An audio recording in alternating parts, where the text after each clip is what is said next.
समर्पित करते हुए सबसे पहले आदिशक्ति माँ गायत्री, परम पूज्य गुरुदेव वंदनीय माता जी को आवाहन करते हैं उनका। हृदय में परम पूज्य गुरुदेव वंदनीय माता जी आपके इष्ट को महसूस करते हुए, उनकी सूक्ष्म उपस्थिति को महसूस करते हुए आदिशक्ति माँ गायत्री का एक गायत्री मंत्र से आवाहन। गायत्री मंत्र ही क्यों?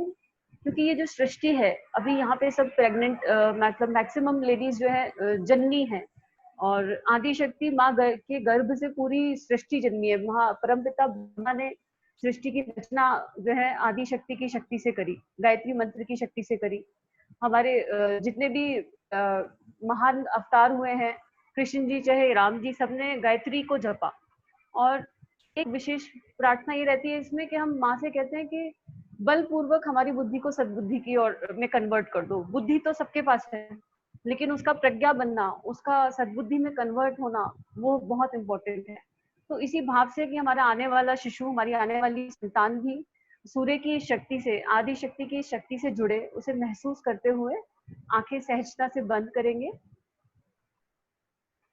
हृदय में अपने गुरु की सूक्ष्म उपस्थिति को महसूस करते हुए, गुरु माँ की सूक्ष्म उपस्थिति को महसूस करते हुए आदिशक्ति से प्रार्थना के इस स्वाध्याय के माध्यम से, इस समय के माध्यम से जिसकी चेतना को जो देना है उन्हें, वो दे दे। हम सब बस एक दूसरे को सिखाने के माध्यम मात्र हैं।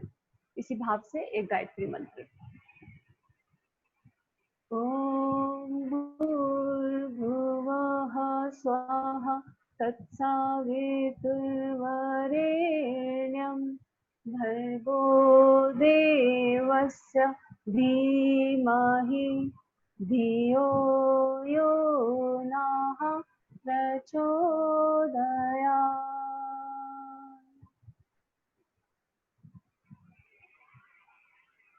दोनों हथेलियों को आपस में रब करते हुए प्राप्त हुई सामूहिक दिव्यता को, माँ के आशीर्वाद को अपने मुखमंडल से स्पर्श कराते हुए देव शक्तियों को नमन।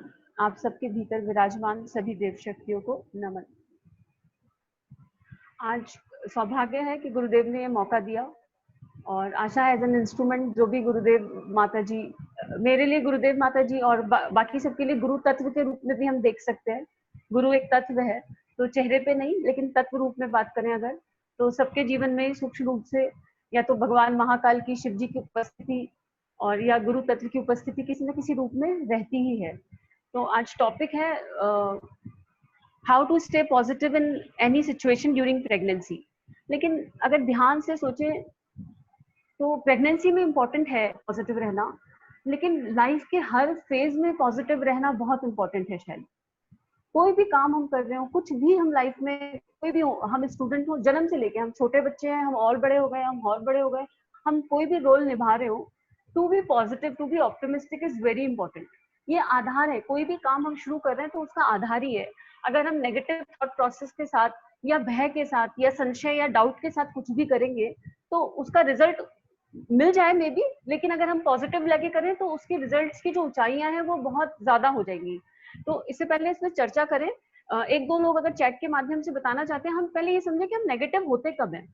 पॉजिटिव रहना है, लेकिन पहले रूट समझ में आए कि हम नेगेटिव होते कब है, कौन कौन सी सिचुएशंस ऐसी हैं, और स्पेशली प्रेगनेंसी में जो हमें नेगेटिव फील करा रही है। तो अगर वो समझ में आ जाएगा तो फिर इस दिशा में बढ़ना थोड़ा और आसान हो जाएगा। तो अगर आप में से कोई अनम्यूट करके या चैट के माध्यम से बताना चाहता है तो बताइए कि आप लोग कब नेगेटिव फील करते हैं, कब लो फील करते हैं, डल फील करते हैं।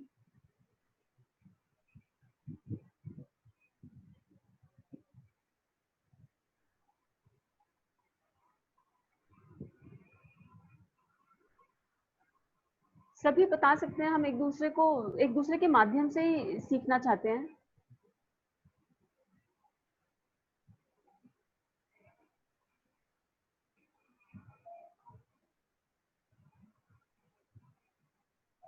कुछ लोगों ने रेज हैंड किया है, मैं प्रयास करती हूँ।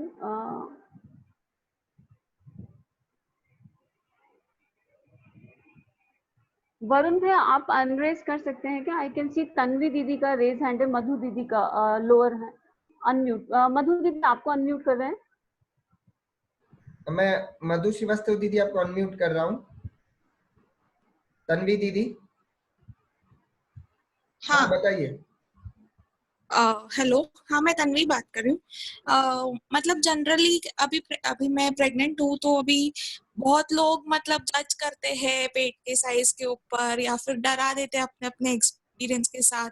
तो उससे ऐसा अपने में नेगेटिविटी आ जाती है कभी कभार, कि शायद अपने साथ भी ऐसा हो या ऐसा कुछ। मेरा अनुभव तो ऐसा रहा है जी इस दीदी। मामले। जी, तो ये कह सकते हैं कि बाहर की चीजें आपको इम्पैक्ट कर रही हैं, लोग कुछ कह रहे हैं तो उसका इम्पैक्ट अपनी मन स्थिति पे पड़ रहा है। एक कौशल कौशल दीदी ने लिखा है, पूर्वी दीदी ने लिखा है, when something happens bad in our life. यानी सिचुएशन के बिहाफ पे नेगेटिविटी आ जाती है, ऐसे कह सकते हैं कि सिचुएशन के बिहाफ पे, अगर समराइज करें दीदी की बात को, तो situation impact the inner being, inner state. Kaushal दीदी ने लिखा है, when situation are not in our control. Situation are not in our control. जी दीदी, ये सारे पॉइंट्स हम कवर करेंगे, मैं नोट भी करती जा रही हूँ, जिससे जो आप लोगों के पॉइंट्स हैं वो सब कवर हो जाए, प्रयास रहेगा। और सिचुएशन हम कितना कंट्रोल में रख सकते हैं, इसको देखेंगे कि क्या हमारे हाथ में सिचुएशन है या कोई और पावर है हमारे पास। जब घर में प्रॉब्लम्स हो तो नेगेटिव थिंकिंग आती है और सिचुएशन ऐसे नेगेटिव हो जाती है तब। तो क्या फैमिली प्रॉब्लम्स में कुछ लोग भी इन्वॉल्व होंगे? मतलब आप बोल रहे हैं कि फैमिली जब हमारे मन की नहीं करती, जब मेरे मन का नहीं होता फैमिली में, परिवार में। और भी कोई कुछ बताना चाहता है तो?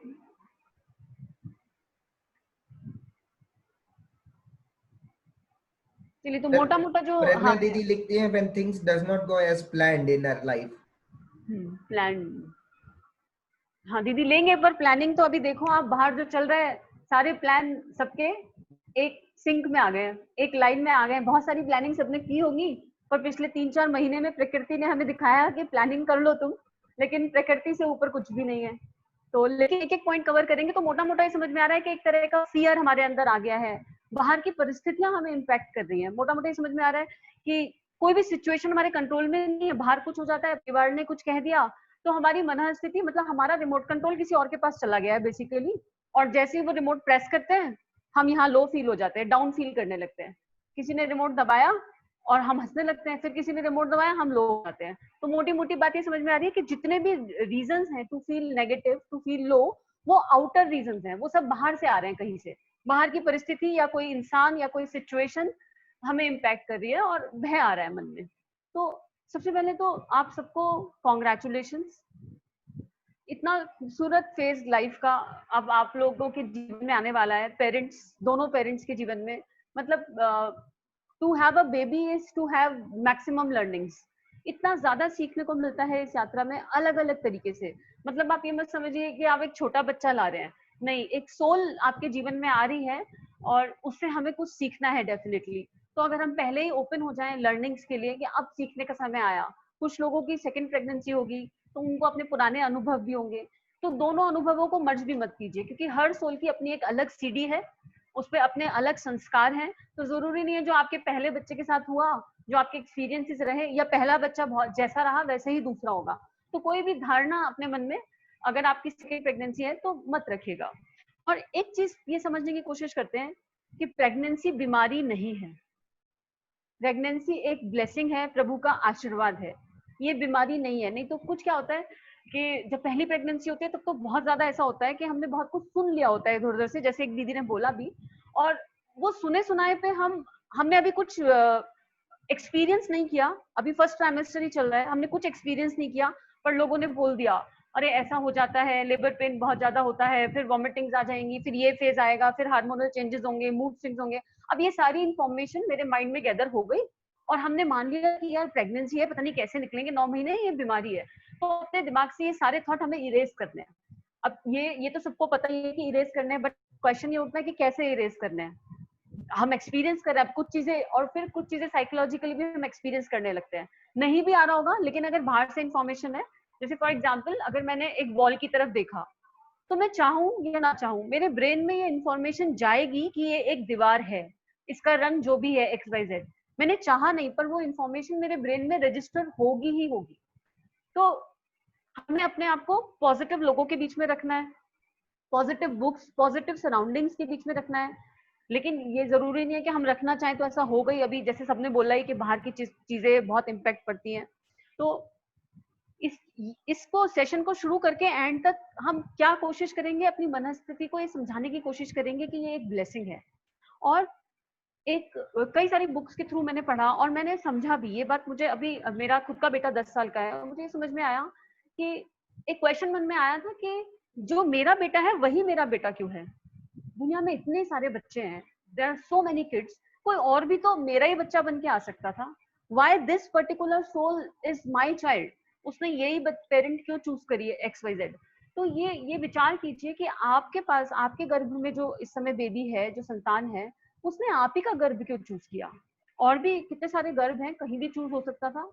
तो उसका कारण ये है कि गहना कर्मणो गति और कार्मिक पैटर्न्स बहुत स्ट्रांग होते हैं।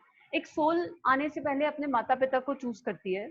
और अगर हम एक बुक मैंने पढ़ी थी, जीवात्मा जगत के नियम, अगर हम उसके अनुसार चले तो माँ को चूज पहले करती है। माँ के मन में, क्योंकि माँ क्या करेगी, माँ के गर्भ में बच्चा पलने वाला है ना।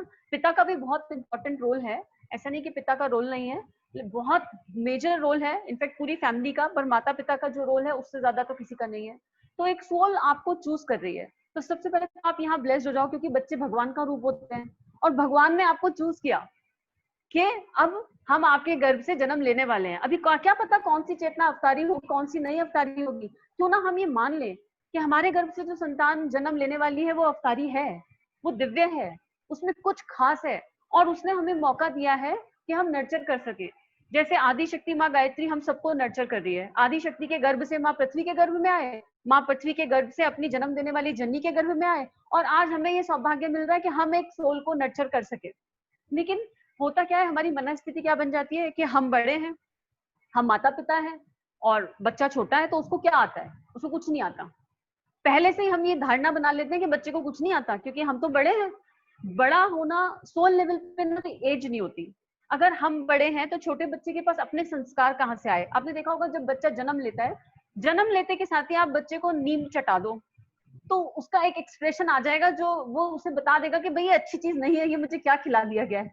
और आप शहद खिला दो तो उसके चेहरे पे एक अलग एक्सप्रेशन आएगा जो बहुत सूदिंग होगा। उस छोटे से बच्चे को, छोटी सी चेतना को जो अभी अभी दुनिया में आया है, उसे कैसे पता, उस सोल को ये कैसे पता कि ये कड़वा है, ये नहीं खाने लायक है, और ये मीठा है, ये खाने लायक है? It means that soul has her own sanskar, her own CD. तो जब भी आप ये मानिए कि आप एक संतान को दुनिया में ला रहे हैं, you are a medium to give birth to a child, right? आपने उसको जीवन नहीं दिया, आप केवल एक मीडियम है जन्म देने के लिए, पर जीवन आप नहीं दे रहे हैं। जीवन देने वाले परमपिता परमात्मा कोई और ही है, वही जिन्होंने पूरी सृष्टि को जीवन दिया। लेकिन हम कॉपीराइट मान लेते हैं। और गर्भ में आने से पहले, प्लानिंग से पहले, कई पेरेंट्स तो ऐसे होते हैं जो प्लानिंग से पहले ही सोच लेते हैं बच्चे को क्या बनाना है, क्या सोच, मतलब फ्यूचर प्लान कर लेते हैं। अच्छा डॉक्टर बनेगा, इंजीनियर बनेगा, वकील बनेगा, व्हाटएवर। या आपका कोई ड्रीम ऐसा है जो पूरा नहीं हुआ, तो बस अब ये आ गई, ये मेरा रोबोट आ गया, अब इसके माध्यम से मुझे अपने सपने पूरे करने हैं। तो क्या होगा? दुख का कारण यही क्रिएट हो गया।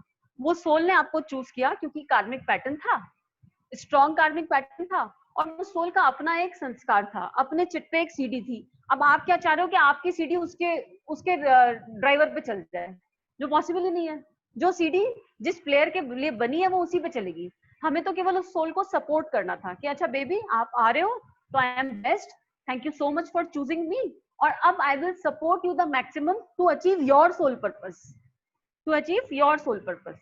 हमको बच्चे से पूछते ही नहीं, गर्भ में, जैसे गर्भ संवाद की क्लास सबकी हुई होगी, सबने समझा होगा, गर्भ में भी हम बच्चे से पूछ सकते हैं कि बेटा आप क्या चाहते हो, बच्चे आप क्या चाहते हो, आपने मुझे चूज किया तो हेल्प मी रेज यू, मुझे ये हिम्मत दो, ये शक्ति दो कि मैं पॉजिटिव रह सकूं और आप जिस भी पर्पस से आपका जन्म हो रहा है उस पर्पस में आपका सहयोग कर सकूं। हम सब सहयोगी आत्माएं हैं एक दूसरे की। तो to be a parent is a blessing. तो अगर हम शुरू से ये मान लें, ये कॉन्सेप्ट समझ लें कि हम बच्चे को जन्म दे रहे हैं, जीवन नहीं दे रहे, उस बच्चे पे हमारा अधिकार होगा, लेकिन पहले हम कर्तव्य की बात करें, और अधिकार की भी एक सीमा रेखा होगी। अगर हम अपनी तृष्णाओं को बच्चे पे डाल रहे हैं तो समस्या हो जाएगी। तो अपने चिंतन में जाके गहरा देखें कि बच्चे के गर्भ में आने के समय आपके मन में किस तरह के भाव उठ रहे हैं। अगर भाव इस तरह के उठ रहे हैं कि बस अब आ गया, अब कॉपीराइट और अब चलो प्लानिंग, ये ABCD, तुम फर्स्ट क्लास में ये करोगे, सेकंड में ये, थर्ड में ये, फोर्थ में ये, तो आपने पहले ही CD रख दी, बच्चा गर्भ में ही सोचेगा यार मैं कहाँ फंस गया, ये क्या गड़बड़ हो गई, मैंने तो मम्मी पापा को किसी और पर्पज से सुना था और ये तो इनकी तो स्मृति चली गई, तो समझ ही नहीं रहे कि मेरा सोल पर्पज ये नहीं है। भाई मुझे नहीं बनना डॉक्टर, मेरे को वकील बनना है, मुझे इंजीनियर बनना है, मुझे XYZ पर्सन बनना है, लेकिन यहाँ मामला गड़बड़ हो गया, तो बच्चा गर्भ में ही घबरा जाएगा। तो हम ऐसा ना करें पहले तो। और इससे क्या होगा, एक जो आने वाला जो नेगेटिव इमोशन है, भाई देखा होगा आपने कि जन्म लेने के बाद कई बार हम बहुत नेगेटिव हो जाते हैं, हम उससे यहीं पे डील कर रहे हैं, प्रेगनेंसी के समय में ही उससे डील करेंगे। एक बहुत मेजर अंतर हमें समझना होगा, नीड और ग्रीड का डिफरेंस। हमारी आवश्यकता, अब जैसे आपने ना मन में बहुत प्लानिंग करी होगी, अच्छा अगर बेबी बॉय हुआ तो रूम को पिंक सजा, ब्लू सजा लेंगे, गर्ल हुई तो पिंक सजा लेंगे, ये ले आएंगे, वो ले आएंगे, XYZ, सो मेनी थिंग्स हमने प्लान करी होगी। और वो प्लान क्यों करी होगी, वो हमारी खुशी के लिए प्लान करी होगी। और बिलीव मी, हम लोग करते हैं ऐसा, और ये एक भावना है, ये संवेदना है, ठीक है, इसे व्यक्त करना चाहिए, लेकिन नीड और ग्रीड का अंतर समझें। अब आप कर तो ये सब अपनी खुशी के लिए रहे हो, what ever you plan for 9 months या आने के बाद जो भी आपके सपने हैं, लेकिन जब बच्चा बड़ा हो जाएगा तो हम बच्चे से कहना शुरू कर देंगे, अरे तुम्हारे लिए इतना तो किया, तुमको समझ ही नहीं आया, तुम हमारी वैल्यू ही नहीं करते, तुम्हारी कदर ही नहीं करते हो। ध्यान से देखिए कि आप बच्चे के लिए नहीं कर रहे हो, उस न्यू बॉर्न को केवल माँ की ममता चाहिए, समय पे दूध मिल जाए बस, और कुछ नहीं। आप घर में चाहे हजारों चीजें लाके रख दो, वो उसकी जरूरत नहीं है। नीड और ग्रीड का डिफरेंस अगर हम प्रेगनेंसी के फर्स्ट फेज से ही समझ जाएं, यहाँ ये नहीं कह रहे कि आप प्लानिंग मत करो, आप अपनी भावनाओं को एक्सप्रेस मत करो, पर उन भावनाओं को एक्सप्रेस करते हुए मूल में अपना भाव देख ले हम कि ये हम अपनी खुशी के लिए कर रहे हैं, इसमें बच्चे के लिए हम कुछ एक्स्ट्रा या स्पेशल नहीं कर रहे हैं, हम अपनी खुशी के लिए कर रहे हैं। तो ये जो हमारे ना ये आधार है, ये पिलर बन जाते हैं पॉजिटिविटी के लिए when it come to pregnancy. When it come to pregnancy, ये पॉजिटिविटी के लिए पिलर बन जाते हैं। और नीड एंड ग्रीड का अंतर तो हमें हमेशा समझना चाहिए, not only when it comes to pregnancy, बाकी सिचुएशंस में भी हम एनालाइज करें। और जो आज बाहर की परिस्थितियां हैं, उन्होंने हमें और अच्छे से समझा दिया कि आवश्यकता और लालच, उसमें कितना बड़ा भेद है। हम सब लोग वो जी रहे हैं इस टाइम, कहीं ना कहीं हर स्तर पे कोई ना कोई वो जी ही रहा है। तो ये जो पॉइंट्स हैं, ये हमें अच्छे से समझ जाने चाहिए।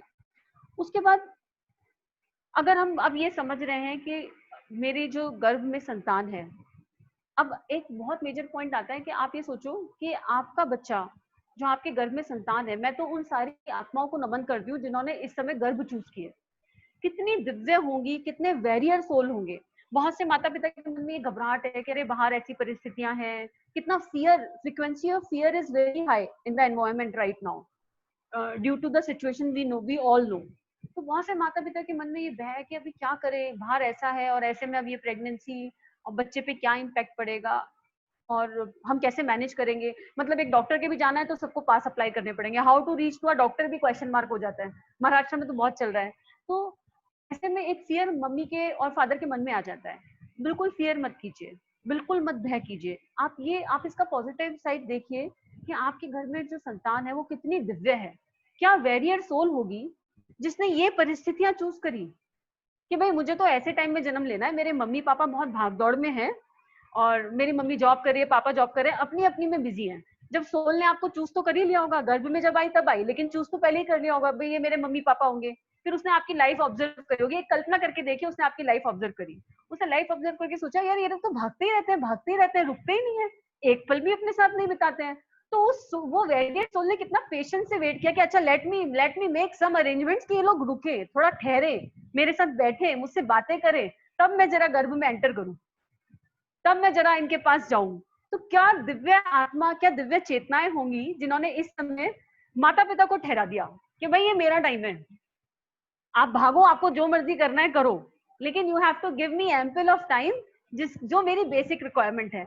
नहीं तो यूजली क्या होता है, अगर आप जॉब में हो और या आप एक रेगुलर लाइफ, जो अभी हमारा जो लाइफ स्टाइल चल रहा है वो रेगुलर से बहुत अलग है, और हमारे पास खुद के लिए बहुत समय है। और जो लोग यहाँ जुड़े हैं डेफिनेटली वो अपने भीतर जाना चाहते हैं, वो माएँ बहुत दिव्य हैं, वो पिता, वो फैमिली मेंबर्स बहुत दिव्य हैं जो यहाँ जुड़ रहे हैं, इस चीज को समझने की कोशिश कर रहे हैं कि हमें कुछ तो करना है अपने आने वाली संतान के लिए।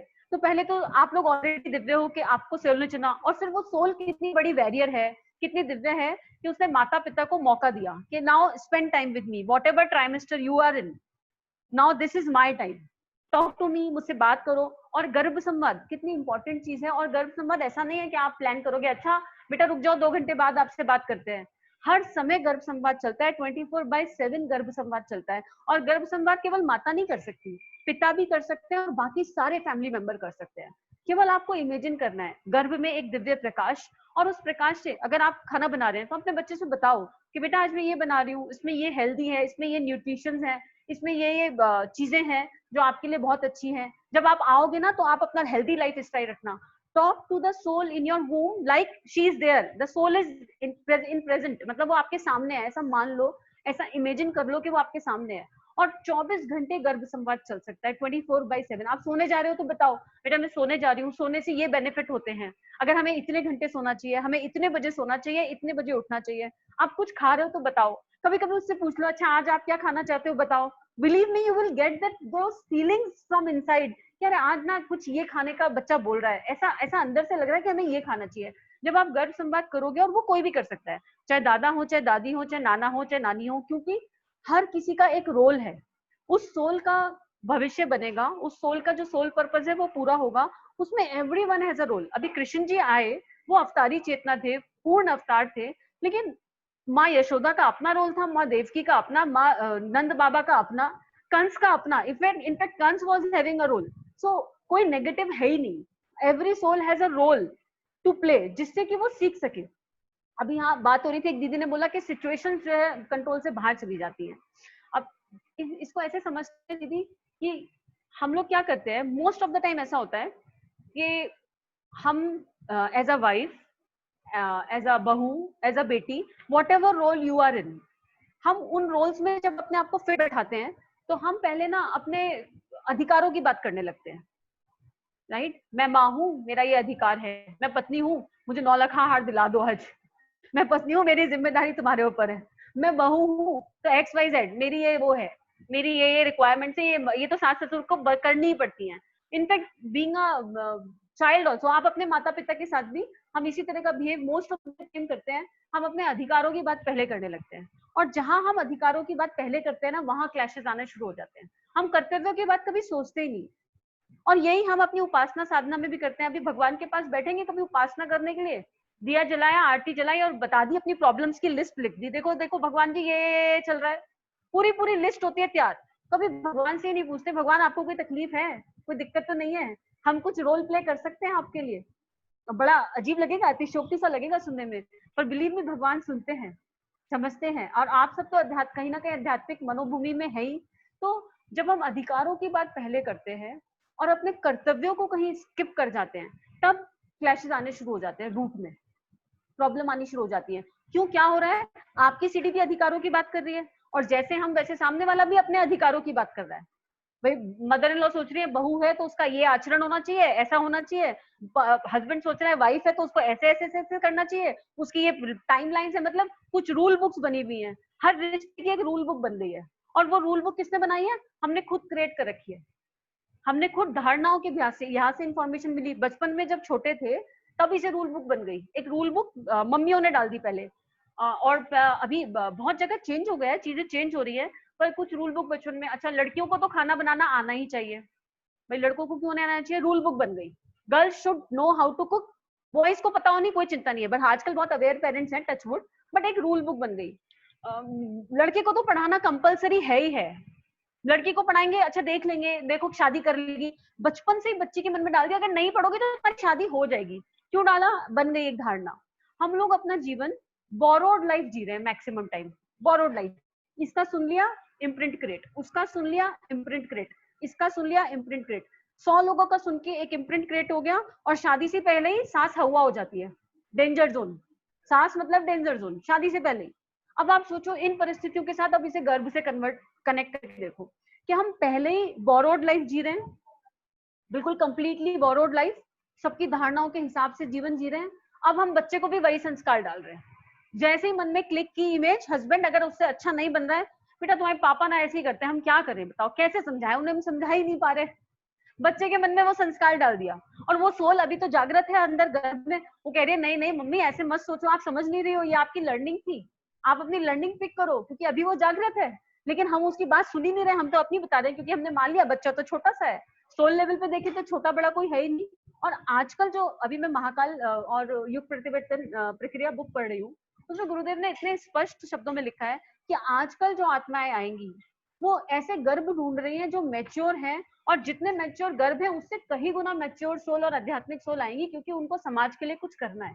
तो निश्चित ही हम आप लोग सब दिव्य हो, और आपके भीतर जो संतान है ना वो बहुत दिव्य है, लेकिन बाहर आते ही स्मृति भंग हो जाती है, भूल जाते हैं सब, हमें क्या याद, हम किस सोल पर्पस से आए थे, हमने क्या करना था, और हम जी कहाँ रहे हैं। हम एक छोटे से दायरे में, मैं पत्नी, मैं XYZ, मैं ये मैनेजर, मतलब जो फेक आइडेंटिटीज हैं उनके साथ जी रहे हैं, पर हम कभी ये सोचते ही नहीं कि मैं हूँ क्या, व्हाट एक्चुअली आई एम, मेरा जन्म क्यों हुआ। ऑब्वियसली इसलिए तो महाकाल ने हमें नहीं भेजा होगा कि आए हो खाओ पियो ऐश करो, कमाओ, अपने बच्चों का देख लो, चलो ज्यादा है तो फिर और थोड़ा सा एक एक्सटेंड कर लो, तो ये संग्रह करने तो हम नहीं आए होंगे। लेकिन इस दिशा में हम सोच ही नहीं पाते हैं।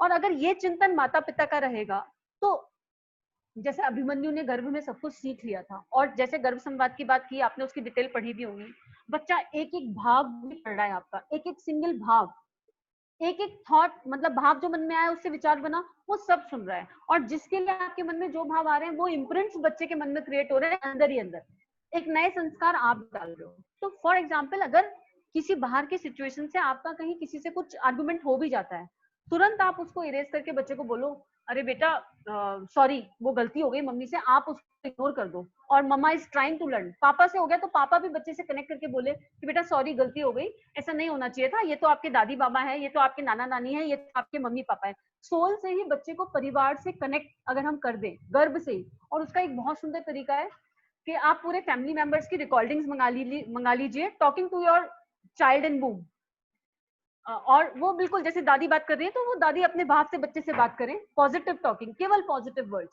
और वो बच्चे को सुनवाइए, और फिर बताइए, इंट्रोडक्शन कराइए गर्भ से कि बेटा ये आपकी दादी है, इनका एक अपना रोल है आपके जीवन में। तो आपकी जो मन स्थिति है पहले तो उसका प्रभाव वो बच्चे पे इरेज होता जाएगा, और धीरे धीरे आपकी थिंकिंग चेंज होने लगेगी, क्योंकि जो भी सिचुएशन लाइफ में आती है ना हमें सिखाने आती है, whatever we are here to learn. पृथ्वी एक पाठशाला है, और जिसमें मल्टीपल क्लासेस बिना पर्दे के लगी हुई हैं, क्लासरूम है लेकिन रूम नहीं है, क्लास ही क्लास है, जिसमें नर्सरी का बच्चा भी यही है, केजी का भी यही है, पीएचडी का भी यही है, एक ही हॉल में, पृथ्वी रूपी एक हॉल में सारे बच्चे एक साथ बैठे हुए हैं, ठीक है। और अगर अब आप ये मान लो कि आप पीएचडी हो तो गड़बड़ आ गई गाड़ी। मान लो कि हम प्ले ग्रुप में ही है, अभी हमारा एडमिशन हुआ है पृथ्वी पे, what ever your age is, भूल जाओ एज, अभी पृथ्वी पे हमारा एडमिशन हुआ है और हम यहाँ सीखने आए हैं। तो मेरा बच्चा हो, चाहे मेरा पति हो, चाहे मेरे XYZ रिलेशनशिप हो, ये मुझे सिखाने आए हैं। और अगर आप लोग ध्यान से गहराई से अपनी जिंदगी के वो पहलू देखोगे जहां आपको लगता है कि आप लो हो गए, आप नेगेटिव हो गए और आपको अच्छा नहीं लगा और आप पॉजिटिव नहीं हो पा रहे हो, उन सब सिचुएशंस में आपने कुछ सीखा होगा और उसकी वजह से आप आज जो हो वो हो। अगर घर से कई बार कहते हैं अगर उलाहना नहीं मिलेगी तो भगवान के समीप ही नहीं आ पाओगे। तो अगर आपको कोई 2 गाली दे रहा है ना तो उसको ग्रेटिट्यूड डालो, थैंक यू सो मच, तुमने 2 गाली दी तो मुझे पता चला ये रिश्ता फेक था, आसक्त था, मुझे तुमसे अटैच नहीं होना, मुझे तुमसे प्रेम करना है। आप प्रेम जो प्योरेस्ट फॉर्म ऑफ लव है उसकी बात नहीं कर रहे, वो तो सबसे करना है, वो तो फीलिंग ऑफ वननेस है, लेकिन आसक्त नहीं होना। अभी हम कहाँ आसक्त हो जाते हैं, ये मेरा पति और ये मेरा पति है, ये मेरे मम्मी पापा हैं, तो ये मेरे हिसाब से ऐसा ऐसा ऐसा ऐसा करेंगे। पति दिख रहा है इसलिए एक्सपेक्टेशंस है, और एक्सपेक्टेशंस है इसलिए सारी दुख और तकलीफ है। आपने सड़क पे चलते हुए कभी किसी इंसान से कोई एक्सपेक्टेशन रखी है? आप सड़क पे जा रहे हो, बहुत सारे लोग हैं, आप देखते हो और निकल जाते हो मूवी के जैसे, लेकिन कभी किसी को देख के कोई एक्सपेक्टेशन तो नहीं आती, अरे नहीं सड़क पे तुम चल रहे हो मुझे पानी पिलाओ बहुत गर्मी है, नहीं आती ना। लेकिन जहां रिश्ता जुड़ जाता है, जो भी आपने प्लान कर लिया रिश्ता, what ever the relationship is, वहीं सबसे पहले एक्सपेक्टेशंस आने लग जाती है मूल में। जैसे ही किसी ने बताया, अब जैसे वो बच्चा जन्म लेगा, आपका बच्चा गर्भ में है, अब आपने बता दिया ये पापा है, और वो आपके व्यवहार को देख रहा है, बच्चा आपके व्यवहार को देख रहा है, बच्चा कुछ सुन नहीं रहा, गर्भ में सुन रहा है, पर गर्भ से बाहर आके वो आपको देख रहा है, और वो इमेजिनेशंस पे चल रहा है, अच्छा ये बोलते तो हैं लेकिन ये कर कुछ और रहे हैं। तो अगर मम्मी कह रही है कि बेटा एक्सपेक्टेशन नहीं रखनी चाहिए, तो जैसे ही पापा का नाम आता है मम्मी की 100 एक्सपेक्टेशन हो जाती है। अरे मुझे ये नहीं दिलाते, अरे मुझे वो नहीं दिलाते। जैसे ही पापा का नाम आता है, पापा कहते तो है कि एक्सपेक्टेशन नहीं रखनी, पर मम्मी से तुरंत 100 हो जाती है। इसका मतलब हस्बैंड वाइफ का relationship is all about expectation. बच्चे ने आपकी बात सुनी गर्भ में, लेकिन बाहर आके हमने उसकी स्मृति मिला दी। आप इमेजिन करो बच्चों को ये वर्ड किसने इंट्रोड्यूस कराया होगा? ईगो, स्ट्रेस, डिप्रेशन, दुख, तनाव। क्या पैदा होते ही बच्चे की डिक्शनरी में ये वर्ड्स होते हैं? नहीं होते। एक छोटे बच्चे को क्या पता, उसको तो हम डिक्शनरी दे रहे हैं ना। हम गर्भ से ही ये डिक्शनरी देने लग जाते हैं। आज किसी पे गुस्सा आया, प्रेगनेंसी का कोई ट्राइमेस्टर है, आज गुस्सा आया, मन बैठे बैठे, भले ही मुंह से कुछ ना बोल रहे हो, बैठे बैठे इतने सारे थॉट क्रिएट कर देंगे जिसपे गुस्सा आया उसके लिए, और उसमें एक डिक्शनरी होगी डेफिनेटली। बच्चे के चित्त पे वही डिक्शनरी यहीं से डाल दी। हमें अपने एक एक स्टेटमेंट के लिए बहुत ज्यादा अवेयर रहने की जरूरत है इन प्रेगनेंसी। और बिलीव मी, जब हम ये प्रैक्टिसेस करते हैं, व्हेन यू प्रैक्टिस कि मेरा बच्चा, उसको मैंने जन्म दिया है, जीवन नहीं, बार बार याद दिलाना। फिर कहीं पे भी आप डाउन फील करो, इमीडिएटली खुद को याद दिलाओ, अच्छा मैं किसके लिए डाउन फील कर रही हूँ, अच्छा XYZ, अच्छा इनसे मेरा ये रिलेशनशिप है इसलिए। थोड़ी देर के लिए उस रिश्ते को हटा दो, सामने वाले में से थोड़ी देर के लिए हटा दो। ओके नाउ अब उस पर्सन से कोई एक्सपेक्टेशन नहीं रहेंगी। अब फिर रिश्ते को लाके वापस रखो और सोचो इस रिश्ते के प्रति मेरी जिम्मेदारी क्या है, क्या मैंने अब तक अपनी सारी जिम्मेदारियां निभाई हैं? और ये ऑनेस्ट आंसर आप खुद को दे सकते हो, कोई और नहीं दे सकता। ये ऑनेस्टी आपके अंदर है। और मन बड़ा जो है छलिया है, मित्र बन जाए तो बड़ा मजेदार है, और वैसे बहुत बड़ा छलिया है। तो बिलीव में ऐसे ऐसे लॉजिक देगा ना मन आपको, अरे हम तो सब सही करते हैं, हमने तो कभी कुछ गलत किया ही नहीं, हम एकदम दूध के धुले हैं। ये ऐसे ऐसे तर्क देगा कि आपको यकीन हो जाएगा कि आप एकदम परफेक्ट हो, सारी कमी सामने वाले में है, सारी प्रॉब्लम बाहर वाले सोर्सेज में है, हमने तो कोई गलती आज तक की ही नहीं। ऐसे ऐसे लॉजिक्स आपको ये मन देगा। फिर से अंदर जाओ, फिर से चेक करो। लेकिन ये चेकिंग होगी कैसे? असल में ये चेकिंग कैसे होगी? गुरुदेव ने ना 3 सूत्र दिए बहुत इंपॉर्टेंट, और जो हम सबकी लाइफ में मतलब, और being pregnant is very important. क्या? उपासना, साधना, आराधना, ये बहुत इंपॉर्टेंट है इस चेकिंग के लिए। मन की चेकिंग करने तो बैठ गए, राइट? लेकिन अभी गुरुदेव एग्जाम्पल्स में बोलते हैं, हम जब बाद में पढ़ते हैं उपासना समर्पण योग, कि एक मैला कपड़ा है, तो उस मैले कपड़े पे कितना भी रंग चढ़ा लो, जितना मर्जी तुम रंग चढ़ा लो, उसमें रंग नहीं चढ़ेगा, क्योंकि वो व्हाइट कपड़ा ऑलरेडी मैला है। तो उस मैले कपड़े को पहले साफ करना पड़ेगा, and then the cloth get cleaner. जब वो कपड़ा एकदम साफ चमक जाएगा, अब उस पर रंग चढ़ाओ, जो रंग चढ़ाओगे वो चढ़ जाएगा, जैसा रंग चढ़ाओगे वो चढ़ जाएगा। तो हमारे चित्त पे अपने खुद के इतने सारे संस्कार हैं, नेगेटिव इम्प्रिंट्स, और वो हमने कई कई जन्मों में एक्यूमुलेट किए हैं।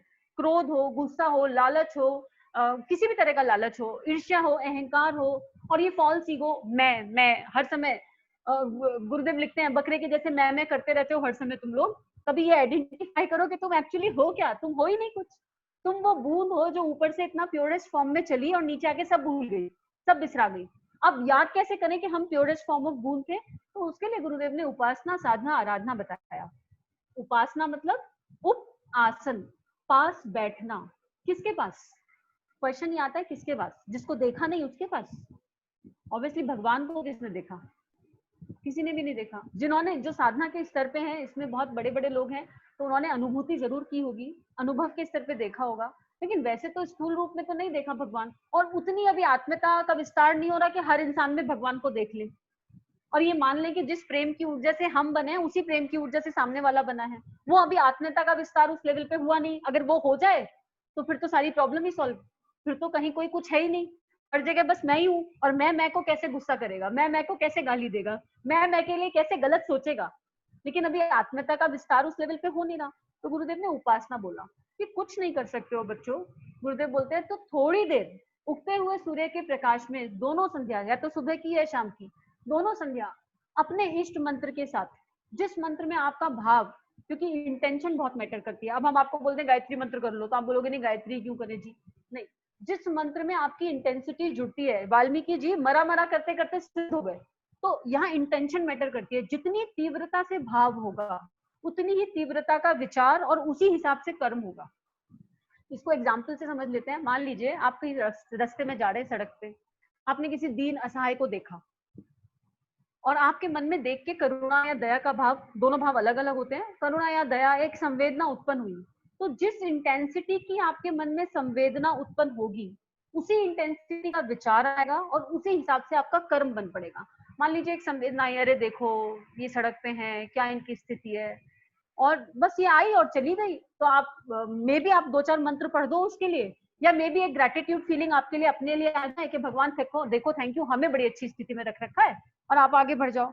लेकिन अगर ये इंटेंसिटी थोड़ी हाई हुई तो आप सोचोगे बस मैं क्या कर दूं इसके लिए, मैं कुछ कर दूं, राइट? लेकिन अभी हम लोग भय में रहते हैं, तो वो इंटेंसिटी आएगी, लेकिन फिर परिवार की परिस्थिति, हो सकता है गाड़ी में बैठे आपके हस्बैंड बोल रहे हैं तुम्हारे को यही पागलपन सूझता है, आपके फैमिली मेंबर बोल रहे हैं तुमको अब यहाँ रुक के हम इसकी सेवा करें, अब यही काम रह गया है, तो वो इंटेंसिटी का लेवल डिसाइड करेगा कि आप उनकी बात मानोगे या नहीं, या भावना के उस प्रभाव में बह जाओगे। और अगर इंटेंसिटी एक्सट्रीम हाई होगी, महाकाल की दीवी इंटेंसिटी होगी, तो आप कुछ ना कुछ उसी क्षण उस सोल के लिए करोगे आउट ऑफ कंपैशन, राइट? तो उपासना में भी यही गुरुदेव कह रहे हैं कि आपकी इंटेंसिटी मैटर करती है, लेकिन किस पे श्रद्धा टिकाऊं, जिसको देखा नहीं। तो गुरुदेव ने एक सिंपल डेफिनेशन दी भगवान की, श्रेष्ठ गुणों का समुच्चय, जिसके अंदर बेस्टेस्ट क्वालिटी है। और ये हम सब जानते हैं कि बेस्टेस्ट क्वालिटी क्या होती है, क्योंकि आत्मा के मूल गुण एक ही है। आत्मा का मूल गुण सबसे पहला प्रेम, प्रेम, प्रेम।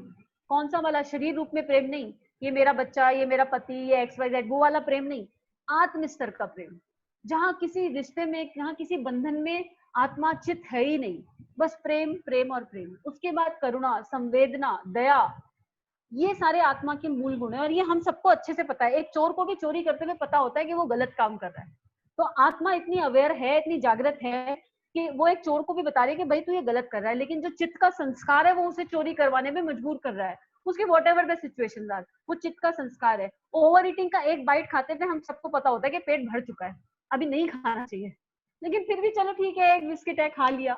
चित्त का संस्कार है जो ये करवा रहा है, लेकिन फिर भी कोई अंदर से बताता है उस टाइम कि मत करो, ये ठीक नहीं है हमारा अंतर। तो श्रेष्ठ गुणों का समुच्चय इस भगवान, गॉड जिसको कह रहे हो। अब आप लोकल में भी देख लो, नॉर्मल में भी देख लो। आज आप अपनी कोई बहुत अच्छी फ्रेंड इमेजिन करो, या कोई बहुत एक ऐसा चेहरा इमेजिन करो आंख बंद करके 30 सेकंड में, जिससे आपकी एक्सट्रीम आत्मीयता हो, जिसको आपको लगता है बस ये तो मेरे जीवन से जाना ही नहीं चाहिए, तो मुझे परमानेंट चाहिए अपनी लाइफ में। कोई एक चेहरा जरूर होगा, इमेजिन करके देखो, सबको मिलेगा एक चेहरा। अब क्यों उस चेहरे के प्रति आपकी इतनी अगाध श्रद्धा है? क्योंकि उसकी क्वालिटीज आपको अच्छी लगती है, उस चेहरे की जो क्वालिटीज हैं वो आपको बड़ी अच्छी लगती हैं, उसके अंदर सारे श्रेष्ठ गुण हैं आपकी दृष्टि से। वो आपकी सुनते हैं, वो चेहरा आपकी सुन रहा है, सुनने वाला कोई नहीं आजकल दुनिया में, वो चेहरा आपकी सारी बात सुन रहा है बिना आपको जज करे, बिना आपको ऑब्जर्व करे, बिना आप पे कोई टिप्पणी करे। तो आपने अपनी श्रद्धा उस चेहरे पे टिका दी, 100% टिका दी। इसको और बारीकी से समझते हैं। मान लीजिए हमारे चित्त के संस्कार किस तरह काम करते हैं। मान लीजिए आपके किसी क्लोज के लिए कोई आपको आके बोले कि भाई आपके जो क्लोज पर्सन है XYZ ABC, इन्होंने जो है किसी के घर डाका डाल लिया। ठीक है, इमेजिन करो, अच्छा इमेजिन करो अपने पार्टनर को थोड़ी देर के लिए इमेजिन कर लो। आपके पार्टनर के लिए आके आपको कोई बोले कि आपके पार्टनर ने ना किसी के घर चोरी कर ली, आप सहजता से बोल दो कि पॉसिबल ही नहीं है। आप ट्रस्ट करते हो अपने पार्टनर पे, क्यों? चोरी कर ही नहीं सकते, उनका संस्कार ही नहीं है, नहीं कर सकते। लेकिन अगर कोई ये मानता है कि उनके पार्टनर क्रोधी स्वभाव के हैं फॉर एग्जाम्पल, तो और कोई आपको बोले कि यार आपके पार्टनर जो है वो नीचे गए थे और उनका वहां झगड़ा हो गया, बहुत जोर जोर से चिल्ला रहे हैं, बहुत जोर जोर से गुस्सा हो रहे हैं, और अगर वो थोड़े क्रोधी हैं तो ये आपके चित्त का संस्कार है, आप सहजता से मतलब सहजता से ट्रस्ट कर लोगे, है ऐसा हो गया क्या, कॉल करके देखूं क्या कर रहे हैं, कहीं कुछ बात बिगड़ तो नहीं गई। अगर आपके चित्त पे संस्कार उस तरह का है, तो जो हमारे चित्त पे संस्कार होते हैं वही सामने वाले के लिए हमारी धारणा बनाते हैं। तो दीदी ये क्वेश्चन पूछ रही थी कि फैमिली प्रॉब्लम सामने वालों को हम समझा नहीं पाते हैं अपनी चीजें, तो दीदी अगर हमारे चित्त का संस्कार, कुछ हमने कोई धारणा किसी के लिए बना ली है, तो वही धारणा हमेशा काम करती है। अगर एक बार एक धारणा एक क्रिएट हो गई किसी के लिए, तो क्या होता है, उसको तो हम मिटाते नहीं, उसको हम इरेज नहीं कर पाते, और उसी के ऊपर नई नई नई, आप न्यूली मैरिड होकर आए हो और आपके मन में ये धारणा बन गई अपने हस्बैंड के लिए या अपने ससुराल वालों के लिए, कोई नेगेटिव एक धारणा बन गई, तो आप उसको, उस पे हम रूट पे काम नहीं करते, क्योंकि हम अधिकारों की बात, हम कर्तव्यों की बात नहीं करते, हमेशा अधिकारों की डायरेक्शन में घूमते रहते हैं, तो हम उस पे काम नहीं करते, और उस पे काम न करने के चक्कर में क्या होता है, गाड़ी गड़बड़ा जाती है। हम फिर जो दूसरे इंसिडेंट हुआ उसकी लेयर बन गई, फिर एक तीसरा इंसिडेंट हुआ, लेयर बन गई, and so on, incident keep happening, और हमारे अंदर एक्यूमुलेशन हो जाता है। The accumulation of negative feelings, negative emotions. अब बच्चे के केस में भी इसलिए गुरुदेव कह रहे हैं कि उपासना क्या करेगी, जब आप पास बैठोगे उस श्रेष्ठ गुरु के समुच्चय के, तो किसी को मत मानो। सूर्य से तो पृथ्वी चल रही है, सूर्य के बिना तो पृथ्वी का एग्जिस्टेंस ही नहीं है। तो गुरुदेव कहते हैं आप सुबह शाम आधा घंटा अपने इष्ट मंत्र का जाप करते हुए सूर्य की ऊर्जा को, एनर्जी को एब्जॉर्ब करना शुरू कर दो। इमेजिन करो कि आपके नस नस में उगते हुए सूर्य का प्रकाश जा रहा है। तो ये क्या करेगा, ये आपकी क्लीनिंग करेगा। चित्त पे जो पुराने कई जन्मों के संस्कार हैं उनकी क्लीनिंग, जप रूपी साबुन, इसको बोलते हैं जप रूपी साबुन को घिसना। तो जो पुराने संस्कार हैं, इम्प्रिंट्स हैं, वो एकदम क्लीन हो जाएंगे और आप एक बहुत खूबसूरत वेसल बन जाओगे अपने आने वाले बच्चे के लिए। भाई जैसा पात्र होगा, एक गिलास अगर गंदा है उसमें मैं पानी डालूंगी तो पानी गंदा ही हो जाएगा ना। अगर नाली में गंगा जल डालूंगी तो कोई लाभ होगा क्या उस गंगा जल को डालने का? तो जितनी भी दिव्य आत्मा है, कैसी भी दिव्य सोल है, लेकिन अगर मेरा चित्त रूपी संस्कार क्लीन नहीं हुआ, या मेरे ये जो गर्भ है ये एक वेसल है, इस वेसल में पुराने संस्कार पड़े हुए हैं, तो कैसी भी दिव्य आत्मा आ जाए वो बेचारी क्या करेगी? सोल कुछ भी नहीं कर पाएगी। गर्भ में तो उसको सब याद आ रहा है, बाहर निकल के तो आपके चित्त के संस्कार जो 9 महीने में आपने उसे परोसा गर्भ में, वो सब काम करने लग जाएंगे। इसलिए उपासना हमेशा इंपॉर्टेंट है, पर प्रेगनेंसी के टाइम में तो ये जप रूपी साबुन विद इंटेंसिटी। इंटेंसिटी कैसी? ये इंटेंसिटी के साथ नहीं, पॉजिटिव इंटेंसिटी कि भगवान मुझे एक श्रेष्ठ माँ, एक श्रेष्ठ पिता, और ये खाली माँ की जिम्मेदारी नहीं है, ये सारे परिवार की जिम्मेदारी है, पिता की, दादी की, जो भी उस सोल के लिए अपना पर्पस सॉल्व करना चाहते हैं, सबकी जिम्मेदारी है कि हमें वो इंटेलेक्ट दो, हमें वो बुद्धि दो, हमें वो प्रेम दो हमारे भीतर, कि हम इस आने वाली संतान के लिए जो हमारा मूल रोल है, जो हमारे कर्तव्य हैं, वो पूरा कर सके और इसके सहयोगी आत्मा बन सके, इसका उद्देश्य पूर्ण करने में। उपासना के माध्यम में, उपासना के समय केवल यही हमारा एक विचार और एक भाव होना चाहिए फुल इंटेंसिटी के लिए, कि आपने मुझे एक वेसल बना दिया, मैं माता पिता बन रहा हूँ, बन रही हूँ, तो अब आप मेरे को वो स्ट्रेंथ दो, और उसके लिए अपनी क्लीनिंग करनी पड़ेगी। हमारे ऊपर बहुत सारे चित्त पे संस्कार हैं, इस वेसल को क्लीन होना पड़ेगा एक नई खूबसूरत दिव्य सोल को लाने के लिए। उसके बाद गुरुदेव ने दूसरा दिया साधना। साधना क्या है? उपासना कर ली, अब आपने उपासना करी, आधा घंटा बैठे, बहुत आनंद आया, और धीरे धीरे जब प्रैक्टिस करते हैं तो बड़ा आनंद आने लगता है, अनुभूतियां होने लगते हैं, अनुभव होने लगते हैं, बहुत अच्छी अच्छी फीलिंग्स आती है। लेकिन उठ के आए बाहर, और बाहर आए, मान लीजिए 2 बच्चे हैं आपके या कुछ है, और देखा आपने आपके बच्चे ने 1 गिलास पानी गिरा दिया, और आप लगे चालू, यार तुमको दिखाई नहीं देता पानी गिरा दिया तुमने, तुमको समझ ही नहीं आता है, मेरे से वैसे ही चला नहीं जा रहा है, मेरी कैसी हालत है, और तुम मेरा काम बढ़ाए जा रहे हो, कर दिया रिएक्ट। उस उपासना में क्या क्या लाभ हुआ? उस उपासना का आधा घंटा बैठे, बड़े अच्छे अनुभव हुए भावनात्मक रूप में, लेकिन साधना के माध्यम से क्या कह रहे हैं गुरुदेव? विचारों की क्लीनिंग करने के लिए कह रहे हैं। वो कह रहे हैं हर घंटे एक अलार्म लगा लेना चाहिए, आप एक्सपेक्टेड हो या नहीं हो, पर हर घंटे का एक अलार्म हमें लगाना चाहिए, और हमें ये चिंतन करना चाहिए कि पिछले 1 घंटे में कोई ऐसा भाव, कोई ऐसा विचार क्या मेरे मन में गया जो मेरी परिस्थिति, मेरी मनस्थिति को लो कर रहा है, नेगेटिव कर रहा है। और ये हम सबको पता है कि अच्छे भाव, अच्छे विचार क्या होते हैं, हम सबको पता है बहुत अच्छे से, हम ज्ञान हम सबके पास बहुत सारा है, लेकिन जब इम्प्लीमेंटेशन की बारी आती है वहां गाड़ी गड़बड़ा जाती है। उसी इम्प्लीमेंटेशन को करने के लिए गुरुदेव ने साधना बोला कि हर 1 घंटे में हम चेक करें कि अरे पिछले 1 घंटे मेरा क्या रहा चिंतन, क्या मैंने किसी के लिए कोई नेगेटिव थॉट अपने मन में लाया, क्या मेरे मन में किसी के लिए राग द्वेष छल कपट आया, क्या मेरे मन में कोई अच्छा विचार आया। अगर अच्छा आ रहा है तो भगवान को ग्रेटिट्यूड डालिए, अच्छा पिछले 1 घंटे में ये अच्छे थॉट आए।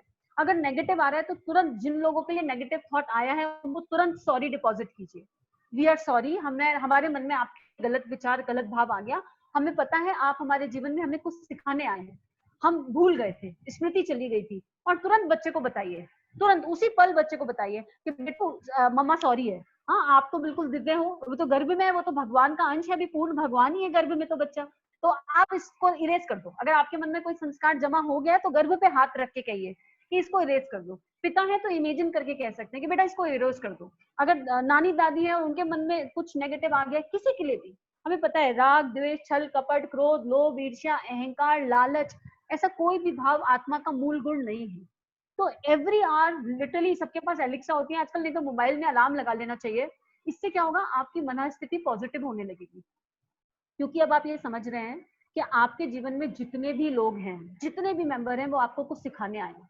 आप उनसे कितने भी इकट्ठे हो जाओ और आप उनकी सीडी नहीं बदल सकते हो, आप जितना मर्जी कोशिश कर लो कि इनकी सीडी पे वो गाना चले जो मैं चलाना चाहती हूँ, वो गाना उनकी सीडी पे आप नहीं चला सकते, क्योंकि वो उनकी सीडी है, वो उस सीडी पे गाने ऊपर से भगवान ने लिख के भेजे, वही गाने चलेंगे।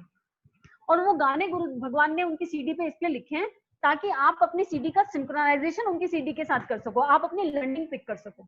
और लर्निंग दोनों एंड से होती है, लेकिन फिर भी आप उनको ये फोर्स नहीं कर सकते, नहीं सीखो भाई, मैं तुम्हारे जीवन में तुम्हें सिखाने आई हूँ। अब हम ये मान लें कि हम ही सबको सिखाने आए हैं तो हो गया काम, हमें कुछ नहीं सीखना, वी आर ब्लेस्ड, हम दिव्य हैं और हम सबको सिखाने आए तो हमारी सीडी परफेक्ट है। अगर हम ऐसा सोच ले तो गाड़ी गड़बड़ा जाएगी। हमारी सीडी पे हमारा संस्कार है और हमें अपनी सीडी का बैलेंस सब सीडीज के साथ बनाना है, चाहे वो पति हो, चाहे वो बच्चा हो, चाहे वो XYZ रिलेशनशिप हो, चाहे वो कोई भी हो। डोंट एक्सपेक्ट के सामने वाला आपकी सीडी के अकॉर्डिंग बिहेव करेगा, नहीं करेगा। तो एक दीदी ने पूछा था कि सिचुएशन कंट्रोल में नहीं होती, तो दीदी सिचुएशंस को कभी कंट्रोल में नहीं कर सकते, लेकिन मन स्थिति हमेशा हमारे हाथ में। मन स्थिति मेरी है ना, मेरा रिमोट में किसी और के हाथ में क्यों दे रही हूँ कि तुम दबाओ तो मैं हंसूंगी। तुम अब जैसे मूवी देख के आते हो तो जन्मों तक थोड़ा ना याद रहती है, मूवी देखी, मूवी के साथ हंस लिए, रो लिए, बाहर आ गए, फिर भूल गए। तो सिचुएशंस को हम नहीं बदल सकते, मन स्थिति को हम बदल सकते हैं। मन स्थिति, इस पर गुरुदेव ने बहुत अच्छी किताब भी लिखी, मन स्थिति बदले तो परिस्थिति बदले। अब एक ग्लास में पानी है, ये एग्जाम्पल बहुत पुराना है ना, वो आधा भरा है कि आधा खाली, लेकिन उसका एक थर्ड पैरामीटर भी है, कम से कम ग्लास तो है आपके पास। बहुत सारे लोगों के पास तो ग्लास ही नहीं है, आधा भरा और आधा खाली की थ्योरी पुरानी हो गई।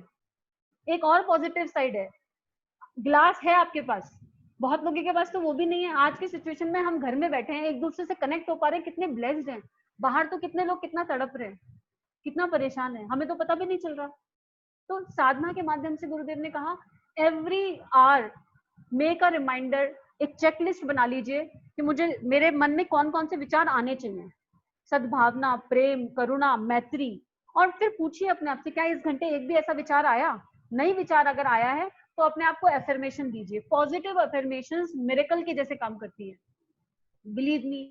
अगर आप without doubts, law of attraction सबको पता है, सबने थ्योरी सुन रखी है, लेकिन ये काम करते हैं और बहुत स्ट्रॉन्ग काम करते हैं। कई बार आपने फील किया होगा कि आप किसी को याद करो, अचानक से उनका मैसेज आ जाता है, उनकी कॉल आ जाती है, टेलीपैथी जैसा कुछ हो जाता है। ये क्या है?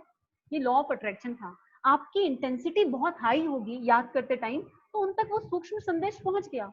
और उपासना के माध्यम से जब आप अपने चित्त के संस्कारों को क्लीन करते हो, एकदम एक अच्छा सा वेसल बन जाते हो आने वाली संतान के लिए, गर्भ के लिए, बहुत क्लीन वेसल, तो आपकी जो लॉ ऑफ अट्रैक्शन की पावर है ना, वो अपने आप बढ़ने लगती है। क्योंकि सेकंड काम आप क्या कर रहे हो साधना के माध्यम से, हर 1 घंटे में चेक लगा रहे हो, क्लीनिंग कर रहे हो, हर 1 घंटे में चेक लगा रहे हो। इसी समय जब अगर मान लो 1 घंटे में आपको ऐसा फील हुआ कि अरे मुझे तो बहुत गुस्सा आया, इस 1 घंटे में 2 बार आया, कोई दिक्कत की बात नहीं है, आया, चित्त का संस्कार है, आप ब्लेस्ड हो, अपने आप को बधाई दो कि एटलीस्ट मुझे ये तो पता चला कि मुझे गुस्सा आया। कितने लोग तो गुस्सा करके चले जाते हैं, उन्हें पता ही नहीं चलता कि उन्होंने गुस्सा किया, उन्हें कोई फर्क ही नहीं पड़ता इस बात का कि उन्हें गुस्सा किया, क्योंकि उन्हें पता ही नहीं चल रहा है। तो हम कम से कम ब्लेस्ड हैं, हमें ये तो पता चला कि ये नेगेटिव संस्कार मेरे ऊपर उदय हो गया, मेरे संस्कारों में ऊपर उदय हो गया। तो उसी समय अपने आप को एक पॉजिटिव अफर्मेशन दो, मैं बहुत शांत हूँ, आई एम पीसफुल। ये नहीं बोलो कि मैं गुस्सा नहीं करूंगी, दैट वोंट वर्क। मैं गुस्सा नहीं करूंगी is not the right thing, वो अफर्मेशन नहीं, क्योंकि इसमें आपने गुस्सा और नहीं दोनों वर्ड यूनिवर्स में डाल दिए। एंड यूनिवर्स सेंटेंसेस पे काम नहीं करता, यूनिवर्स इंटेंसिटी और शब्दों के माध्यम से काम करता है, हमारे शब्द काम करते हैं। तो अगर आपको उस 1 घंटे के आपकी रिकॉर्डिंग पे लगा कि मेरी रिकॉर्डिंग में ये आया, अरे मुझे जेलसी हुई, तो आराम से बोलो मैं सच्चित आनंद हूँ, मेरे अंदर सबके लिए असीम प्रेम है। Keep giving these affirmations to yourself. और जिसके लिए मन में नेगेटिव भाव आया, उनको व्हाइट बॉल डालो, उनको सॉरी बोलो, I am really sorry, I am really sorry कि मेरे मन में आपके लिए भाव आया। मैं जो भी आपके साथ मेरी लर्निंग्स हैं, मैं उन्हें जल्दी से जल्दी ईश्वर की कृपा से पिक करने की कोशिश करती हूँ। और हमेशा अफर्मेशंस जो भी आप डालेंगे वो प्रेजेंट टेंस में होंगी, तो बहुत तसल्ली से, मतलब प्रेजेंट टेंस मतलब हूँ, आगे फ्यूचर की नहीं होंगी कि मैं गुस्सा नहीं करूंगी, नहीं, मैं गुस्सा नहीं, मैं बिल्कुल शांत रहती हूँ, मैं शांत रहती हूँ, प्रेजेंट टेंस में होंगी। और ये अफर्मेशंस आप हर परिस्थिति के लिए बना सकते हो। आप एक दिव्य आत्मा को अपने घर में बुला रहे हो, आप बच्चे के लिए बना सकते हो। Keep telling your child everyone are, you are a divine soul, you are a peaceful soul, you are a loving soul, you are a happy soul. Keep telling your child everyone are. उसका पुराना जो भी आपने संस्कार डाला होगा bye non intentionally, वो सब इरेज होने लगेंगे। उसको बार बार बताओ, बार बार बताओ। और एक बहुत इंपॉर्टेंट प्रैक्टिस है to stay positive is gratitude, कृतज्ञता का भाव। थैंक यू बोलने के लिए हमारे पास बहुत कुछ है। आप इमेजिन करो हम किन किन चीजों के लिए भगवान को थैंक यू बोल सकते हैं। थोड़ी देर के लिए अपने मन से पूछो किन किन बातों के लिए हम भगवान को थैंक यू बोल सकते हैं। बहुत सारी ऐसी चीजें हैं जिसके लिए हम थैंक यू बोल सकते हैं और बहुत बेसिक हैं। हमारे पास ये पांचों इंद्रियां हैं, हम देख पा रहे हैं, हम बोल पा रहे हैं, हमें शरीर मिला, हम चल पा रहे हैं, हम बिल्कुल पूर्ण स्वस्थ हैं। क्या ये थैंक यू बोलने के लिए कम नहीं है? पहली चीज, शरीर रूपी इंस्ट्रूमेंट जो परमात्मा की प्राप्ति के लिए बहुत आवश्यक है, शरीर रूपी इंस्ट्रूमेंट वो मेरा बिल्कुल सही है। अब मैं उसे अपने खाने पीने से बिगाड़ लूं, that is all together a different thing. पर जन्म से जब मुझे मिला तो बहुत बेस्ट इंस्ट्रूमेंट मिला। क्या ये थैंक यू, ये ग्रैटिट्यूड की फीलिंग नहीं है? किसके प्रति? उस श्रेष्ठ गुणों के समुच्चय के प्रति कि हे भगवान, जो भी आपके इष्ट हैं, हे श्रेष्ठ गुणों के समुच्चय, थैंक यू सो मच। उसके बाद आपके माता पिता, आपकी सराउंडिंग्स में हर इंसान आपको कुछ ना कुछ सिखा रहा है। आपको भले ही लग रहा हो कि नहीं, ये तो मेरे जीवन में व्यर्थ है और इनकी वजह से मेरी लाइफ की सारी प्रॉब्लम्स हैं। जब भी हमारे जीवन में प्रॉब्लम आती है ना, हम उंगली उठा देते हैं, मेरी सारी प्रॉब्लम के कारण तुम XYZ। गौर से देखिए एक इंसान को, ये मेरी सारी मुश्किलों का की जड़ है। अगर ये इंसान मेरे जीवन से चला जाए तो मेरी सारी मुश्किलें हल हो जाएंगी। नहीं, ऐसा नहीं होता है। वो इंसान आपको ऊपर उठाने आया है, वो इंसान आपकी सबसे बड़ी लर्निंग है। तो सबसे पहले उसी इंसान के लिए ग्रैटिट्यूड डालिए। और जब आप ये थैंक यू प्रैक्टिस करेंगे तो गुरुदेव ने 3 चरण दिए, उपासना, साधना और आराधना। यही आपकी आराधना होने लगेगी। आराधना क्या है? सेवा। किस स्तर पे सेवा? देखिए, सेवा का कोई स्तर नहीं है। मैं अपनी परिस्थिति देखूं, मेरी परिस्थिति से मैं क्या बेस्ट कर सकती हूँ। कोई कंपटीशन नहीं है सेवा। कह रहे ये वाले भैया तो इतनी सेवा करते हैं, बाहर निकलते हैं, इतना काम करते हैं, अरे वो तो इतनी सेवा करते हैं, मैं क्या करूं, मेरे पास तो है ही नहीं। गिलहरी बन जाइए, भगवान को कोई दिक्कत नहीं होगी, क्योंकि आपकी इंटेंसिटी अगेन मैटर करती है वहां पे भी। तो सेवा गुरुदेव ने बहुत इंपॉर्टेंट बताया। तो जब आप उस सोल को, जो सोल आपको भला बुरा कह रही है, जो सोल आपके लिए, आपके हिसाब से आपकी दुखद परिस्थितियों का रीजन है, जब आप उस सोल को ब्लेस करोगे, जब उस सोल को आप थैंक यू और ग्रेटिट्यूड दोगे, तो उस सोल के भाव भी बदलेंगे ना। अभी लॉ ऑफ अट्रैक्शन की बात की, सूक्ष्म में अगर आपकी इंटेंसिटी हाई होगी, जितनी प्योर इंटेंसिटी होगी, उसकी इंटेंसिटी का थॉट उस सोल तक पहुंचेगा, डेफिनेटली पहुंचेगा। इसमें समय लग सकता है, चित्त पे कितने संस्कार हैं, कितनी आपने अपनी क्लीनिंग कर ली, उन सब चीजों पे डिपेंड करेगा। बहुत सारे पैरामीटर्स इसमें काम करेंगे, पर वो उस तक पहुंचेगा और आपकी उस सूक्ष्म भाव से वो सोल इंप्रूव हो जाएगी। आपका आत्मनिर्माण हो रहा है और आत्मनिर्माण के साथ साथ आपका समाज निर्माण भी हो रहा है, और बीच में परिवार निर्माण तो एक सेतु है। जब हम बदलते हैं तो हमारा ऑरा, कभी आपने देखा है कि कोई इंसान बीमार हो तो उसको देख के समझ में आ जाता है, हम कहते हैं अरे बड़े बीमार से लग रहे हो, बड़े लो लग रहे हो, होता है ना ऐसा। और कभी किसी के चेहरे को देख के एकदम से ऐसा लगता है कि उसी के साथ बैठे रहें, अरे कितना लाइव है ये इंसान। कुछ चेहरे हम भूलते नहीं है लाइफ में मिलने के बाद भी। ओ माय गॉड, क्या एनर्जी थी उनकी, क्या क्या इंसान था वो, ऐसा होता है ना। क्या है ये हमारी एनर्जी फील्ड है, हमारा ऑरा है। तो जब आप ये प्रैक्टिसेस करते हो, उपासना, साधना, आराधना, तो आपकी एनर्जी फील्ड बहुत सूक्ष्म में बहुत स्मूथिंग हो जाती है, बहुत अच्छी हो जाती है। एक मतलब आपके परिवार वालों को वो एनर्जी फील होने लगेगी, वो उन्हें अच्छा लगने लगेगा कि यार कितनी बढ़िया बात, कितना मतलब कितना जबरदस्त चेंज इन्होंने अपने अंदर किया है। और ये पहले तो ऐसे बिहेव करती थी, फिर अभी ऐसा बिहेव कर रही है, ये कहाँ से चेंज आया। वो एनर्जी आपकी उनको मिलने लगेगी। लेकिन क्योंकि हम परिवार में हैं और हमारे चित्त के संस्कार हैं, तो टेस्टिंग भी यही होगी। जिसने सिखाया टेस्टिंग भी तो वहीं से होगी ना। तो मान लीजिए आपको हो सकता है शुरू में मिलने लगे तुम नाटक ही करते रहते हो, ये सब तुम्हारे को कोई काम धाम नहीं है नाटक करने का। और अगर ये बात आपको हर्ट हो गई तो समझो दोबारा से स्टार्टिंग करनी है, क्योंकि नाटक उन्होंने किसको बोला, उन्होंने आपकी फॉल्स आइडेंटिटी को बोला। मैं पत्नी, मुझे ऐसा बोल दिया, मैं तो इतनी मेहनत कर रही थी, मैं बहू, मैंने इनके लिए इतनी मेहनत करी, इतना ग्रेटिट्यूड डाला, इनको सोल लेवल पे इतना थैंक यू बोला, कोई फायदा नहीं इस थैंक यू और सॉरी का, इनको तो यही करना है। अरे वो टेस्टिंग कर रहे थे, ग्रेटिट्यूड और थैंक यू की फीलिंग अंदर आत्मा में आई कि नहीं आई, केवल ऊपर से तो नहीं बोल रहे, भगवान जी टेस्टिंग कर रहे थे।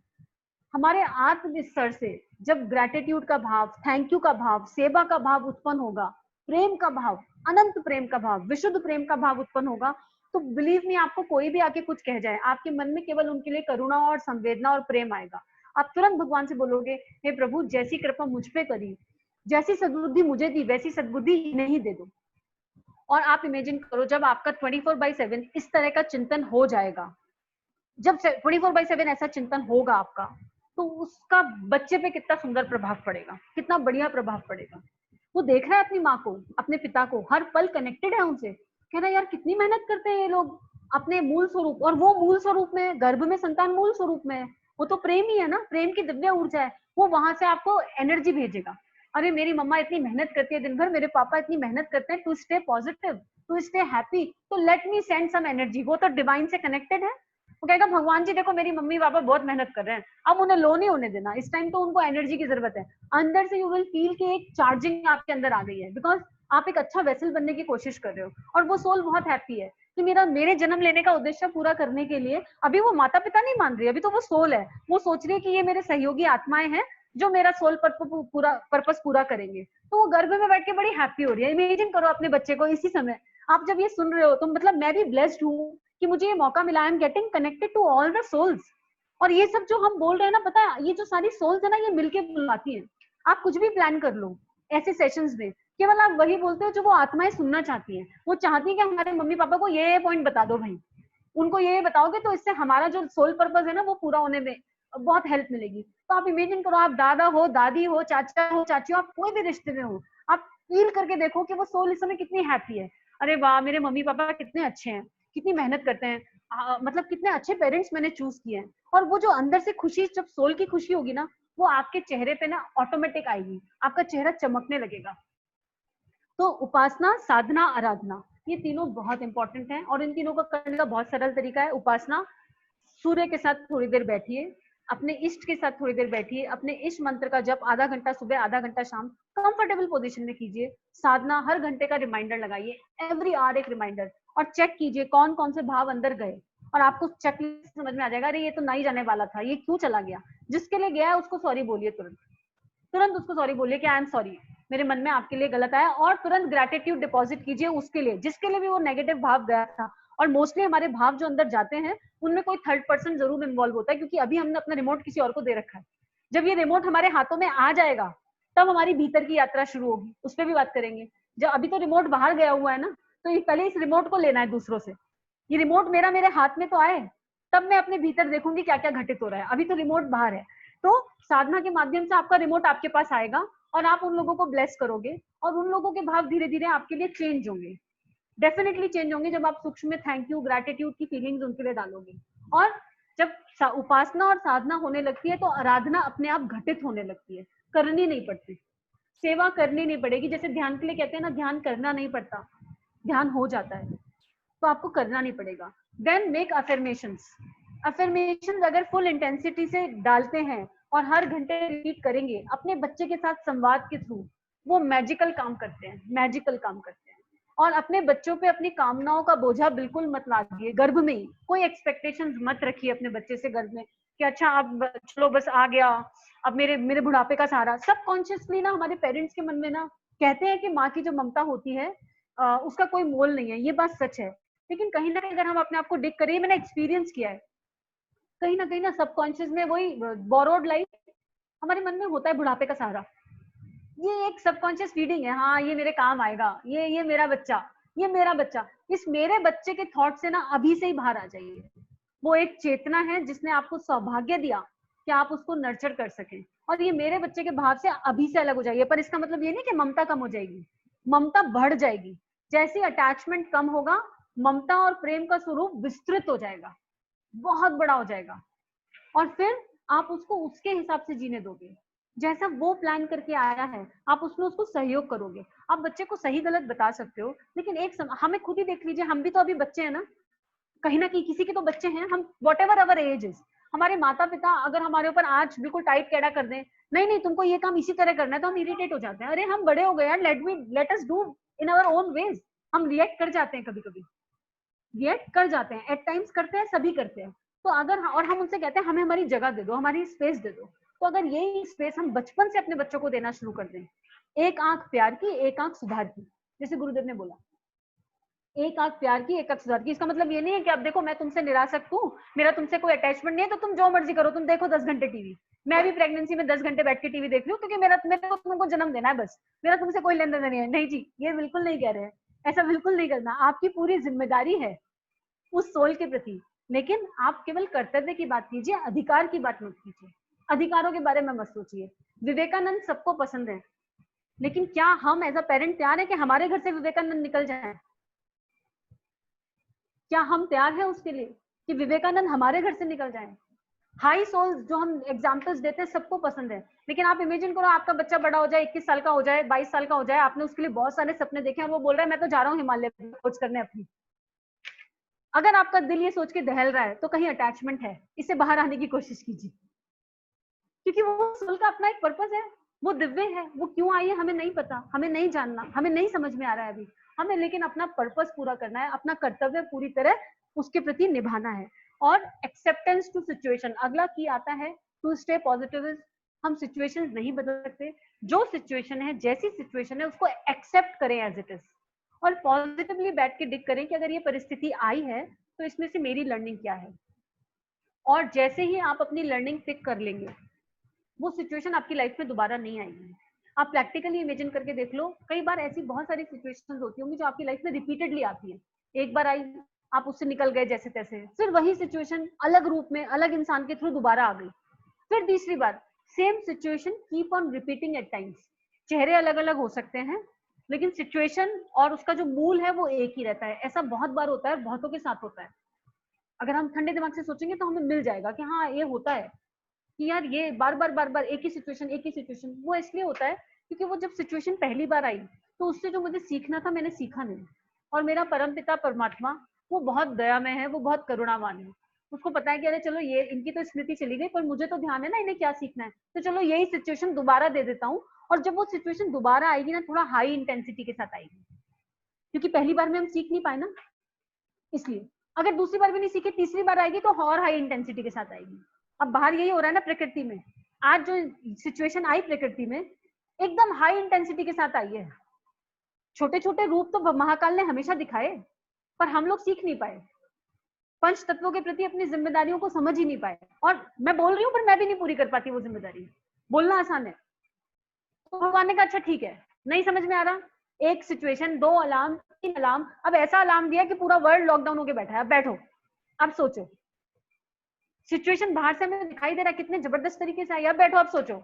और अगर अभी भी नहीं सीखेंगे तो फिर आएगी एक बार और इंटेंसिटी, ये जो इंटेंसिटी है फिर ये कुछ भी नहीं होगी, और अच्छी वाली इंटेंसिटी के साथ आएगी, फिर आ गई वो सिचुएशन। तो जो भी सिचुएशन आपकी लाइफ में आ रही है उस पर गहन चिंतन पॉजिटिवली कीजिए और अपने आप से पूछिए कि मैं आत्मा के कौन से मूल गुण से दूर चली गई थी जो ये सिचुएशन आई, और मेरी आत्मा मुझे उस मूल गुण की तरफ यू टर्न करके ले जाना चाहती है। डेफिनेटली आत्मा का कोई मूल संस्कार होगा जिससे आप दूर चले गए थे, और उस सिचुएशन के माध्यम से, उन लोगों के माध्यम से आप उस मूल संस्कार के, जो आत्मा का मूल संस्कार है, उससे पास पहुंच जाएंगे, केवल उस सिचुएशन और उन लोगों के माध्यम से। और उन लोगों को अगेन बैक टू वन उपासना साधना, उन लोगों को तुरंत ग्रेटिट्यूड और थैंक यू डालिए, उन लोगों को तुरंत थैंक यू बोलिए, क्योंकि वो माध्यम बने आपको ऊपर उठाने के लिए। अब इमेजिन कीजिए कि आपके गर्भ में आपकी संतान आपको ये सब करते हुए देख रही है, क्या तेजस्विता उस संतान के अंदर जागृत हो जाएगी जो गर्भ में ही अपने माता पिता को ये सब करके देखेगी। अभिमन्यु ऐसे तेजस्वी थे, जितने भी जो तेजस्वी संतान जो हमारे ऋषि मुनि आए ये ऐसे तेजस्वी थे, इनके माता पिता का जीवन देखिए उठा के, क्या जीवन रहा होगा माता पिता का। और जब आपकी संतान गर्भ में ये सब देख रही है, और गर्भ से पहले भी उसने आपको फिट कर दिया है कि ये मेरे पेरेंट्स है, वो आप पे एक आई रखे हुए है, जब आपको देख रही है यार क्या क्या लोग हैं यार, ये मेरे मम्मी पापा बनेंगे, सोल भी खुश हो जाएगी, अंदर बैठ के ताली बजा रही होगी, इस समय भी ताली बजा रही होगी, अरे यार मेरे मम्मी पापा क्या चीज है यार, ये सब चीजों में इंटरेस्ट लेते हैं। कितने लोग लेते हैं, अब ये सूचना कितने सारे लोगों तक गई होगी, लेकिन कितनों ने ज्वाइन किया, भैया लोग कितने एफर्ट्स डाल रहे हैं इतने सारे लोगों तक पहुंचने के लिए, लेकिन ज्वाइन किसने किया। लिटरली आपकी जो बेबी है ना अंदर, वो आपको ब्लेस कर रहा होगा, इसके बहुत हैप्पी होगा, oh my God what a blessed parent I have chosen, ऐसे सोच रहा होगा, डेफिनेटली ये सोच रहा होगा। मतलब I can feel those vibes कि वो बच्चे अंदर से बहुत खुश हैं, मुस्कुरा रहे हैं, और वो मुस्कुराहट हम सबके चेहरे पे अभी आ जाएगी थोड़ी देर में। यू कैन फील, आप थोड़ी देर के लिए अपने बच्चे से कनेक्ट हो, हम सेशन के एंड में एक छोटा सा मेडिटेशन लेंगे to get connected to the child, और उसको समझेंगे कि कैसे हमारे अंदर जो एक चेतना, 2 दिल एक साथ धड़क रहे हैं, 2 दिल एक ही शरीर में एक साथ धड़क रहे हैं। आप सोचो उन 2 धड़कनों का मर्जन जब मर्ज होंगी तो कैसे लगेंगी। और ये केवल माँ नहीं, पिता या और फैमिली मेंबर्स, जैसे बोला ना कि ऑडियो रिकॉर्ड करके मंगाइए, सारी फैमिली के ऑडियो रिकॉर्ड करके मंगाइए अच्छे वाले, और सुनाइए बच्चे को। और फिर देखिए जब बच्चा जन्म लेगा तो कैसा पारिवारिक बच्चा होगा, सबका ध्यान रखते हुए अपने सोल के उद्देश्य को पूरा करेगा। और बाकी सब लोग रोल प्ले करने आए ना, उन लोगों को भी बोलिए कि आप 5 मिनट बस ध्यान में उस बच्चे से ये प्रॉमिस कीजिए कि हम तुम्हारी जो भी रिस्पॉन्सिबिलिटी तुम लेने आए हो इस धरती पे, जो भी करने आए हो उसमें तुम्हारा सहयोग करेंगे, ये बोलिए। और ये गर्भ संवाद 24 घंटे 24/7 चल सकता है। जैसे साधना, उपासना, आराधना 24 घंटे चल सकती है। और आराधना के लिए कुछ अलग नहीं करने की कोशिश करनी। जब हम साधना करेंगे, उपासना करेंगे, तो आराधना अपने आप बन पड़ेगी। आपके अंदर एक प्राण का प्रवाह, आपके अंदर एक ऐसा वेग आएगा कि आपको बता देगा कि आपको क्या करना है। लेकिन चेकलिस्ट बहुत इंपॉर्टेंट है। अब अपने आप से प्रेम करना सीखिए, ये बहुत इंपॉर्टेंट है पॉजिटिव रहने के लिए। बोरोड धारणाओं के साथ बहुत जी लिए। किसी ने कह दिया तुम, अब जैसे एक एग्जांपल देते हैं, ये चिन्मय भैया बहुत देते हैं ये एग्जांपल, और मुझे बहुत अच्छा लगता है, मेरे जीवन को बड़ा स्पर्श किया इस एग्जांपल ने। चिन्मय भैया ने एक एग्जांपल दिया, क्या कि एक रूम था और उस रूम में 8-10 लेबर क्लास के लोगों को बिठा दिया गया था और उनको बोला गया था हर 10 मिनट में तुमको, हर 1 मिनट में तुमको उठ के घंटी बजानी है। वहां 3-4 बेल्स लगा दी थी, जितने लोग थे उतनी बेल, हर 1 मिनट में तुमको उनके घंटी बजानी है।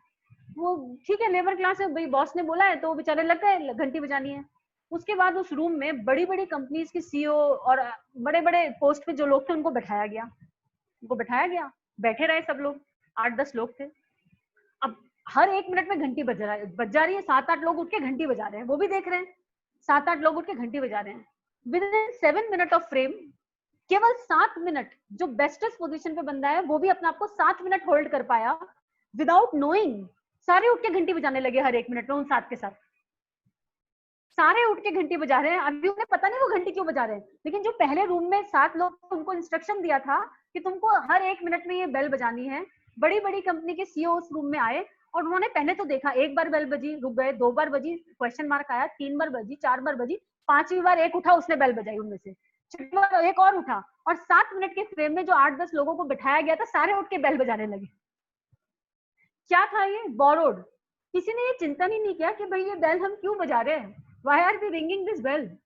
बस क्योंकि भीड़ बजा रही थी इसलिए हमने भी बजा दी। हमें अपनी लाइफ ऐसे नहीं जीनी है क्योंकि भीड़ ये काम कर रहे हैं इसलिए हम भी कर ले, नहीं। हमारे को हमारे गुरु ने विवेक दिया, स्वाध्याय का क्रम दिया, उन्होंने बोला अच्छी किताबें पढ़ो, अच्छे लोगों के संपर्क में रहो, और क्योंकि सब कर रहे हैं इसलिए मैं ये काम कर दूं, नहीं, इसलिए नहीं करेंगे। हम अपने आप से पूछेंगे, अच्छा ये XYZ काम मैं कर रही हूँ, मैं क्यों कर रही हूँ, is it my soul calling. तो अपने आप से प्यार यही करना है। और अपने आप से कौन सा वाला प्यार, ये नहीं कि मैं XYZ हूँ, मैं इस पोजीशन पे हूँ, मेरा रुतबा कैसा है, मैं इतने लोगों के बीच में कनेक्टेड हूँ, ये वाला प्यार। इस वाले शरीर से प्यार करने की बात यहाँ नहीं हो रही है। किस प्यार की बात हो रही है? जब बूंद उस समुद्र से, उस मतलब जब बूंद चली होगी, जब फर्स्ट बार हम इस दुनिया में आए होंगे, हम कितने प्योर होंगे। एम ब्रह्मास्मिन्, हम भगवान की चेतना के विस्तार हैं। वो वाला जो प्योरेस्ट फॉर्म था, बिल्कुल प्योरेस्ट, वो चली ऊपर से बादल के टुकड़े से गिरी, एकदम प्योरेस्ट फॉर्म, नीचे मिट्टी में गिर गई, और वो मिट्टी क्या है? चित्त के संस्कार, और उस बूंद पे बहुत सारे संस्कार जम गए। प्यार किससे करना है? वो जो प्योरेस्ट फॉर्म था जिसपे संस्कार नहीं है, उस प्योरेस्ट फॉर्म को अपनी रोज याद कीजिए, उस सोल से रोज प्यार कीजिए अपनी, कि आई एम दैट ब्लिस, मैं खुद वो ब्लिस हूँ, I am that purest form. तो आपके अंदर एक पॉजिटिविटी का जो तूफान है ना, वो अपने आप आने लगेगा, और कोई सिचुएशन आपको लो नहीं करेगी। जैसे ही आप लो हो जाओ, आप खुद को बोलो कौन लो हो रहा है? अरे इला तुम लो हो रही हो, पर तुम इला तो हो ही नहीं। अच्छा वाइफ तुम लो हो रही हो, पर तुम वाइफ भी नहीं हो। अच्छा बेटी तुम लो हो रही हो, पर you are not the daughter even. Reject कर दो सारे। लो कौन हो रहा है, आइडेंटिफाई करो कौन लो हो रहा है। अगर अंदर से जवाब आ रहा है वाइफ लो हो रही है, तो खुद को बताओ I am not the wife, ये तो इस जन्म का रिश्ता है। I am not the daughter in law only, ये तो इस जन्म का रिश्ता है जिसके प्रति मुझे सारे कर्तव्य निभाने हैं। Who am I, what am I. पहुंच जाओ अपने मूल पे। गुरुदेव ने सबसे पहली किताब लिखी व्हाट एम आई, बहुत सुंदर किताब, और वही मूल, उस मूल से प्रेम करना शुरू कर दो। और ये प्रैक्टिस, बिलीव मी, ये प्रैक्टिस जब करते हैं ना, मैंने अपने ऊपर कैसे अप्लाई करके देखा, और मेरा पहला एक्सपीरियंस था, वो इतना अद्भुत एक्सपीरियंस था। गुरु इच्छा से आप लोगों से शेयर करती हूँ। मैंने अंकुर भैया का नाम बहुत लोगों ने सुना होगा, मैंने उनके सेशन में सुना था सत्संग में कि ये ट्राई करना चाहिए सबको। मुझे बड़ा अच्छा लगा, मैंने कहा चलो ट्राई करते हैं। उन्होंने बोला कि कुछ भी घटित हो रहा है ना आपके शरीर के साथ, तो आप खुद को बार बार याद दिलाओ कि मैं तो शरीर हूँ ही नहीं, मैं तो वो पर ब्रह्म हूँ, मैं तो वो प्योरेस्ट फॉर्म हूँ। तो मेरा हाथ जला, मेरे हाथ पे बहुत खौलता हुआ तेल गिरा, और बहुत खौलता हुआ तेल गिरेगा तो कितनी पीड़ा होगी हम सब समझ सकते हैं। मुझे बहुत पीड़ा हुई, 5 मिनट, और अचानक मुझे वो सत्संग क्लिक कर गया। अच्छा, मैंने कहा अच्छा, तो मैंने फिर अपने आप से पूछा दर्द किसे हो रहा है, बार बार उत्तर मिला शरीर को हो रहा है। फिर मैंने पूछा मैं कौन हूँ, I am not the body. फिर मैंने पूछा, continuously I was doing this and 2 hours, believe me 2 hours, और मुझे दर्द का एहसास होना बंद हो गया क्योंकि इंटेंसिटी बहुत आई थी। I was continuously repeating this robot के जैसे, कि दर्द किसे हो रहा है, शरीर को हो रहा है, बट मैं तो शरीर नहीं हूँ। दर्द किसे हो रहा है, शरीर को हो रहा है, फिर मैं क्या हूँ, मैं तो ब्रह्म हूँ, वो तो दर्द से परे है, वो तो इन सब चीजों से ऊपर है, आई एम तो ब्लिस। बार बार मैंने वो रिपीट किया। वो इतना सुंदर अनुभव, इतना सुंदर एक्सपीरियंस था कि मुझे कोई दवाई भी नहीं लगानी पड़ी हाथ पे, एंड इट गॉट हील्ड। और ऐसा नहीं अगले दिन दर्द नहीं हुआ, जितनी बार दर्द हुआ उतनी बार मैंने खुद को ये स्मरण कराया गुरु कृपा से कि व्हाट एम आई, मैं वो नहीं हूँ। तो अपनी सोल से प्यार करना शुरू कर दीजिए। जैसे ही आपको किसी की कोई बात हिट करती है, आपसे नहीं भेजी जा रही व्हाइट बॉल, अब ये क्वेश्चन आएगा, अरे इतना आसान है क्या किसी को व्हाइट बॉल डालना, वो हमें गाली दे रहा है, एब्यूजिव बोल रहा है, आप बोल रहे हो तो ग्रेटिट्यूड दे दो। Is it so easy? ऐसे कैसे ग्रेटिट्यूड दे दें, हमसे तो वो बर्दाश्त ही नहीं हो रहा, हमारे तो आंसू ही नहीं रुक रहे, और आप बात करो ग्रेटिट्यूड की। भूल जाओ, मत दो ग्रेटिट्यूड, नहीं दिया जा रहा। पर खुद को याद दिलाओ, क्या याद दिलाओ, अपने बच्चे के साथ, बेटा जो आप हो, आप तो इस समय पर ब्रह्म हो, वही मैं हूँ। और मैं तो ये हूं ही नहीं ना जिसको हिट हुआ, बुरा किसे लगा, मेरी फॉल्स आइडेंटिटी को। कौन सी फॉल्स आइडेंटिटी? जिन रिश्तों में हम बंध गए, और जिन रिश्तों में बंध के हमें केवल अधिकारों की बात, हमें केवल कर्तव्य की बात करनी थी, और हम अधिकारों की बात कर करके उलझते चले गए। जब आप ये प्रैक्टिसेस करोगे तो आपके भीतर से एक दिव्य प्रकाश जागृत होगा, जो आपके गर्भ को इतना खूबसूरत बना देगा, इतना खूबसूरत बना देगा। Whatever trimester you are in, अगर आप लास्ट फेज में भी हो ना, अगर आप 9th मंथ ऑफ प्रेगनेंसी में भी हो ना, तो भी कोई चिंता की बात नहीं है। आप आंख बंद करो, ध्यान से बैठो, और अपनी प्रेगनेंसी के डे 1 पे चले जाओ इमेजिन करके, और सब कुछ इरेज कर दो जो गलत डाला गया अब तक, what ever you have done. अब आपको पता चल गया, जब पता नहीं होता ना तो कोई चीज गलत नहीं है, लेकिन अब पता चल गया, अब उसे इरेज कर देते हैं। इट्स ओके, ब्रेन प्लास्टिक की बनी हुई है, और जो गर्भ में बच्चा बन रहा है, जो दिव्य चेतना है, वो तो अभी सब कुछ समझ रही है ना, तो उसको बैठ के शांति से बोलो, बेटा I am in 8 month, I am in 7 month, लेकिन पिछले 9 महीनों में मेरे से ये, पिछले 8 महीनों में मेरे से ये गड़बड़ हुई है, आई एम इरेजिंग ऑल। अब तुम दिव्य ब्रह्म हो, और मम्मा इज स्टार्टिंग न्यू। आप 15 दिन में सोल को रिवायर कर सकते हो खुद के माइंडसेट के साथ। बस इंटेंसिटी हाई होनी चाहिए। जितनी इंटेंसिटी आपकी हाई होगी, जितना भाव की ओर होगा, और डाउट नहीं होना चाहिए, संशय। अध्यात्म की यात्रा ही वहां शुरू होती है जहां बुद्धि समाप्त हो जाती है और विवेक जागृत होता है। बुद्धि तर्क करती है, उल्टे सीधे कुतर्क। अध्यात्म शुरू ही वहीं से होगा, फिर से बोल रहे हैं, वहीं से शुरू होगा जहां बुद्धि समाप्त हो जाएगी, विवेक जागृत होगा। और फिर आप लॉजिक्स, फालतू के लॉजिक्स आपको रोकेंगे नहीं, अरे ये सब चीजें काम करेंगी, अगर ये डाउट मन में है, इट वोंट वर्क, नहीं काम करेगा। इस तरह के सारे डाउट्स को एक तरफ रख दो। और जैसे मैथ्स में हम करते हैं ना, अभी आपको मैथ्स की इक्वेशन, मैथ्स हमने सबने पढ़ा है, हम मैथ्स में क्या करते हैं, पहले मान लेते हैं a is equal to B, और फिर उसको प्रूफ कर देते हैं लास्ट में जाके कुछ स्टेप फॉलो करके। तो अगर आपको किसी चीज पे यकीन नहीं हो रहा, तो मान लो वो परमात्मा है, वो श्रेष्ठ गुणों का समुच्चय कहीं एग्जिस्ट करता है, लेट मी एक्सपेरिमेंट, साधना, उपासना, आराधना, affirmation, soul love, everything experiment करके देखते हैं 40 दिन, चला तो ठीक, नहीं तो ड्रॉप कर देंगे। ये तो कर ही सकते हैं सब। मान लीजिए सारे कितने भी कुतर्क आए, मन को बोलिए, अगर मन आपको संशय दे रहा है ये काम नहीं करेगा, लिख लीजिए, अच्छा मन 40 दिन रुक जाए, I am doing an experiment on my self. मन फिर कुछ बोलता है, फिर नोट कर लीजिए, भाई ये वाला तर्क दे रहा है तो 40 दिन पहले मुझे एक्सपेरिमेंट करने दे, मैं मैथ्स की क्वेश्चन सॉल्व कर रही हूँ अपने अंदर बैठ के। तो मान लीजिए कि ये सब चीजें सच हैं, और विदाउट डाउट, कोई भी डाउट आ रहा है उसको नोट कर लीजिए एक डायरी पे, बिलीव में आप नोट कर लीजिए, और 40 दिन लगेंगे नहीं आपको बिलीव करने में, क्योंकि आप हर घंटे एक चेकलिस्ट बना रहे हो, आप एक सुकून का अनुभव करने लगोगे, आपके भीतर से आपका बच्चा आपसे बात करने लगेगा, दिव्य दिव्य आत्मा। मतलब बच्चे सपने में आके बात करने लगते हैं, आपको थैंक यू बोलेगा, आपको गले लगाएगा आपके सपने में आके कि मम्मी मुझे समझ में आ रहा है कि मेरा सोल पर्पस क्या है, thank you so much mummy, thank you so much पापा, थैंक यू सो मच दादी बाबा, सबको। तो आपको 40 दिन लगेंगे नहीं, क्योंकि आपने सारे डाउट्स एक तरफ कर लिया, आपने मान लिया कि a is equal to B है। तो जितने भी तार्क वितर्क मन में आएंगे उन्हें नोट करते जाइए, और 40 दिन से पहले आप उन्हें सब क्रॉस कर देंगे, अच्छा इसका आंसर मिल गया, इसका आंसर मिल गया। लेकिन बिना करे अगर आप सोचते रहेंगे, फिर इससे पूछेंगे उससे पूछेंगे, कुछ हासिल नहीं होगा। अल्टीमेटली साधना, उपासना, आराधना करनी खुद को ही है। आप जितना मर्जी सुन लो, कुछ इम्पैक्ट नहीं होगा जब तक करेंगे नहीं, खुद से करना पड़ेगा। और किसी भी टाइम कर सकते हैं, ऐसा नहीं है कि आप लेट हो गया, कभी लेट नहीं होता। मतलब गुरुदेव ने इतने सारे एग्जाम्पल्स दिए कि भगवान बुद्ध की चेतना रही, गांधी जी रहे, कितने सारे गुरुदेव ने नाम लिखे कि ये लोग साधारण इंसान थे, आधा जीवन, लगभग 30 साल की उम्र तक। इतने गुरुदेव ने महाकाल और युग परिवर्तन प्रक्रिया में इतने सारे नाम दे रखे कि बिल्कुल सिंपल साधारण लाइफ जी रहे थे, लेकिन जैसे ही चेतना जागी महान बन गए। तो कभी देर नहीं हुई, it is there is never, जब जागो जब सवेरा। आज जाग गए, आज सवेरा हो गया, बस ये मत सोचो अरे अब तो इतना टाइम वेस्ट हो गया, इतनी उम्र हो गई, अब कैसे होगा। नहीं, कोई मैटर नहीं करता, वो सब मैटर नहीं करता। आप आज अभी से अगर आपको समझ में आ रहा है तो सब कुछ बहुत इजी है, इट इज सो इजी।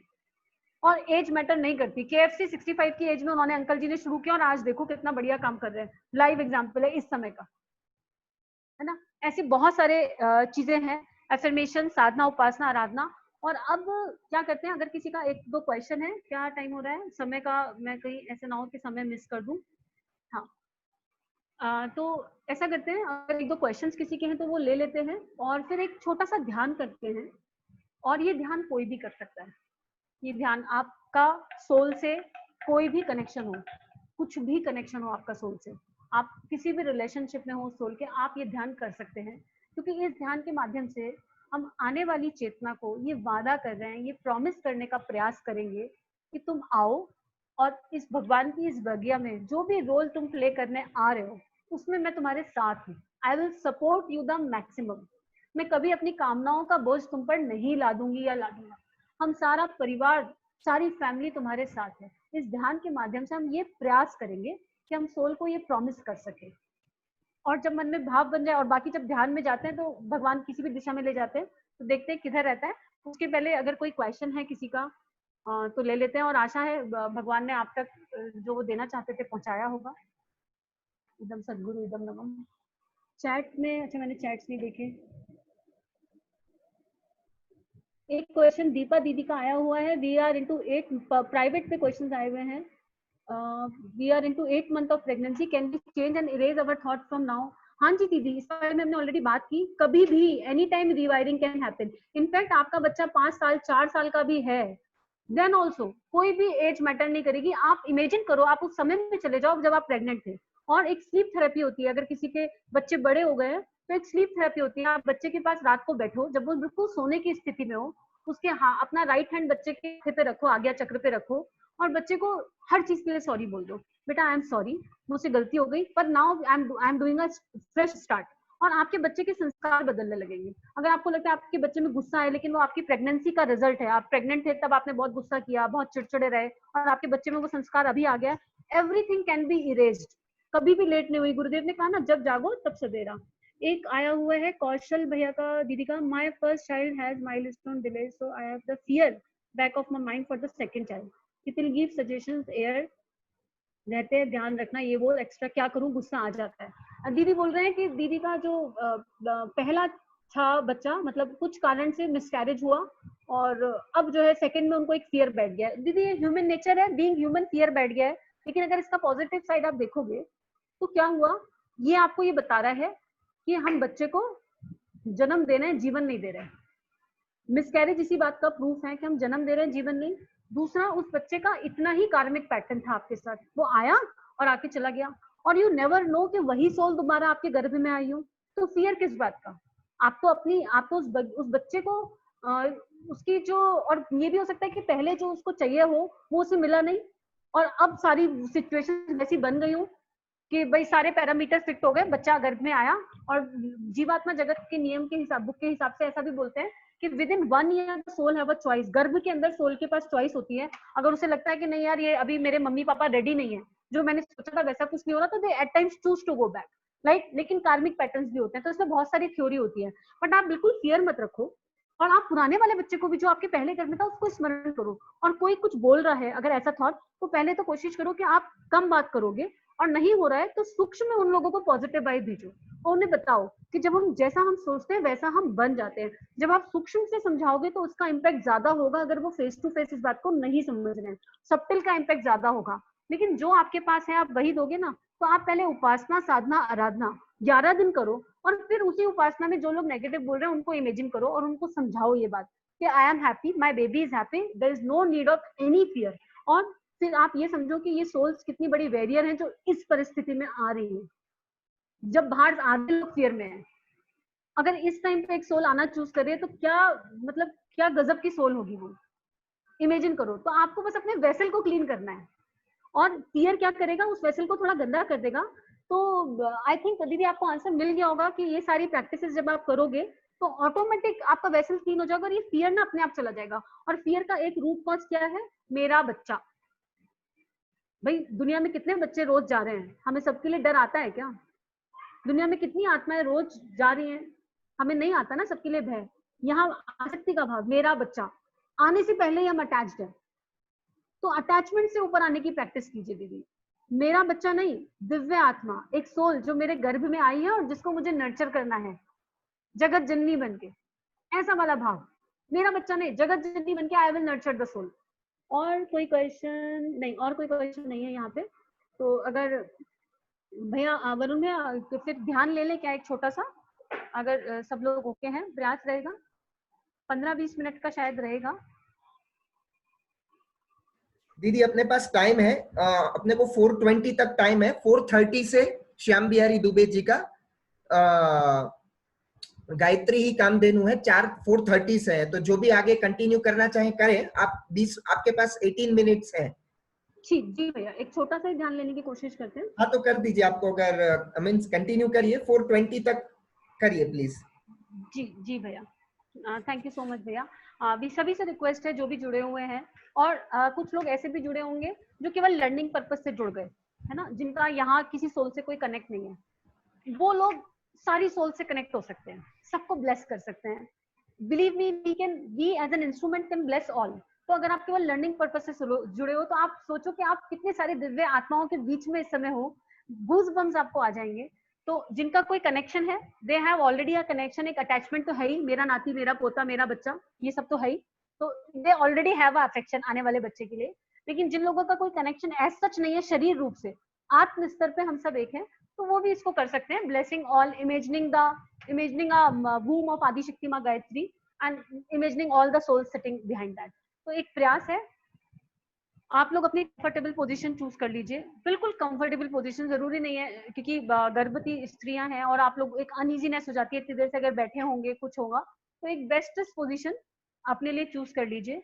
और अगर आपका मन है कोई दिया वगैरह जगाने का, तो 30 सेकंड का वेट करते हैं। अगर आपका मन हो तो एक घी का दिया जगा लीजिए, उससे एनर्जीज बहुत अच्छी हो जाती है, या कपूर कैंपर डिस्पेंसर है तो वो लगा लीजिए। नहीं तो भाव रूप में तो उगता हुआ सूर्य अपने साथ है ही, और शांति कुंज का अखंड दीप, उसका हम विजुअलाइजेशन ले सकते हैं, तो वो अपने साथ है ही। तो जो भी आपको कंफर्टेबल हो वो कर लीजिए। 30 सेकंड रुकते हैं लगभग और फिर इसको स्टार्ट करते हैं।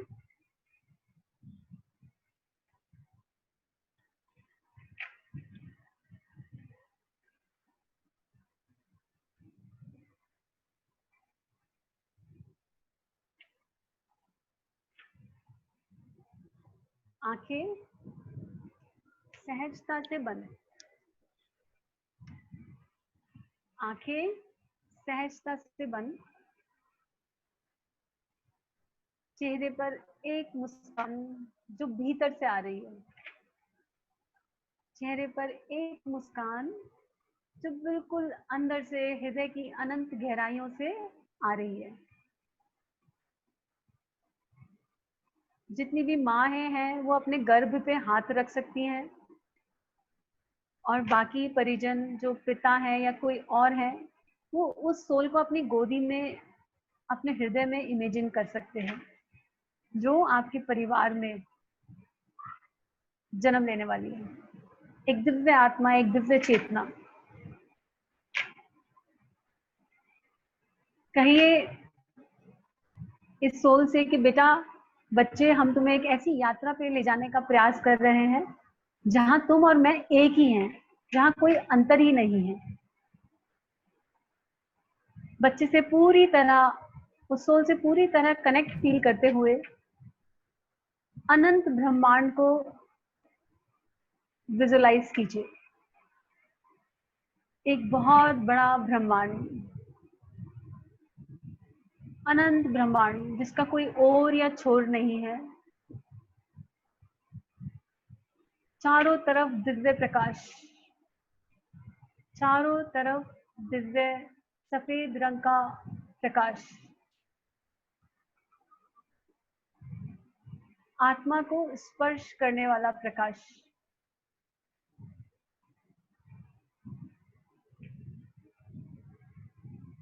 अनंत ब्रह्मांड, दिव्य प्रकाश, और ये प्रकाश आपकी तरफ आ रहा है। अनंत ब्रह्मांड से ये दिव्य प्रकाश आपकी चेतना को स्पर्श कर रहा है। कुछ लंबी गहरी सांसों के साथ इस प्रकाश से एक स्वरूप होने का भाव। भीतर जाती हुई हर सांस के साथ ये प्रकाश आपके भीतर रोम रोम में प्रकाशित हो रहा है।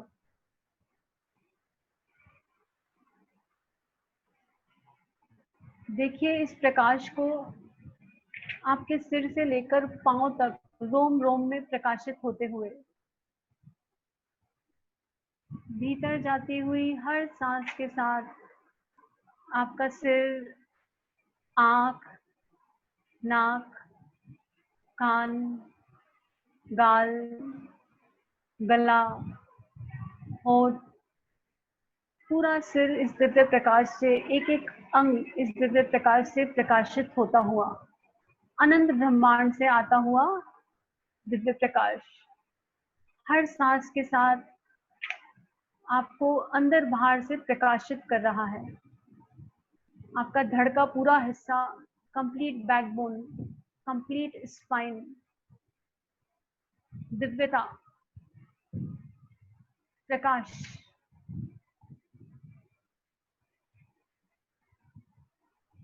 इंटरनल एक्सटर्नल बॉडी ऑर्गन, हर सब कुछ रोम रोम इस प्रकाश से प्रकाशित। आपके दोनों पैर, थाई से लेकर नाखून तक इस प्रकाश से पूरी तरह प्रकाशित। आपके दोनों हाथ, आपका संपूर्ण शरीर, आपके सारे भाव, सारे विचार, आप इस प्रकाश से एक हो गए हैं। इसमें और आप, इस प्रकाश में और आप में अब कोई अंतर नहीं। आपका गर्भ इस दिव्य प्रकाश से आलोकित हो रहा है। अनंत ब्रह्मांड के मध्य में, अनंत ब्रह्मांड के मध्य में आदि शक्ति माँ गायत्री, या अपने इष्ट को इमेजिन कीजिए, विजुलाइज कीजिए। आदि शक्ति माँ गायत्री हंस पे सवार, कमल के फूल पे मुस्कुराते हुए, वरदान देने वाली मुद्रा में, एक हाथ में वेद, एक हाथ में कमंडल, चेहरे पर मुस्कान, ममता, वात्सल्य, आदि शक्ति माँ गायत्री का वात्सल्य स्वरूप, ममतामय स्वरूप अनंत ब्रह्मांड के मध्य में आदि शक्ति माँ गायत्री के दिव्य तेज से, आदि शक्ति माँ गायत्री के दिव्य तेज से ही संपूर्ण ब्रह्मांड आलोकित हो रहा है।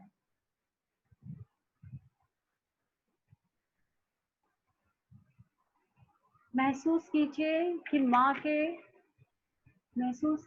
माँ के हृदय से अनगिनत प्रकाश बिंदु ब्रह्मांड में फैल रहे हैं। महसूस कीजिए कि माँ के हृदय से अनगिनत प्रकाश बिंदु इस ब्रह्मांड में फैल रहे हैं।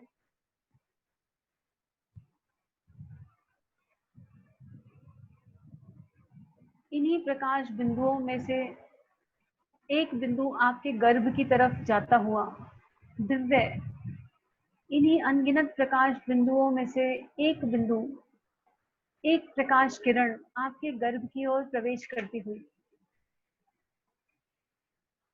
आपके हृदय, आपके अंतःकरण में प्रवेश करती हुई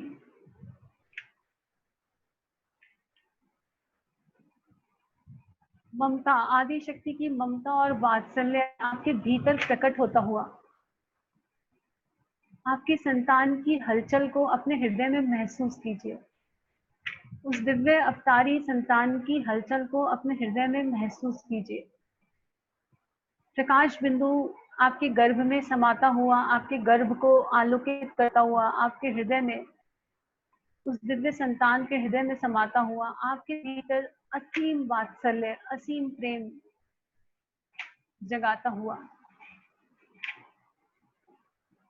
देखिए, खिलखिलाते हुए, मुस्कुराते हुए उस दिव्य बच्चे को, उस दिव्य संतान को, उसकी चेतना को नमन कीजिए, उसकी चेतना को नमन कीजिए। उसकी मुस्कान आपके अंतःकरण में गहरी उतरती जा रही है। उसकी मुस्कान आपके अंतःकरण में गहरी उतरती जा रही है।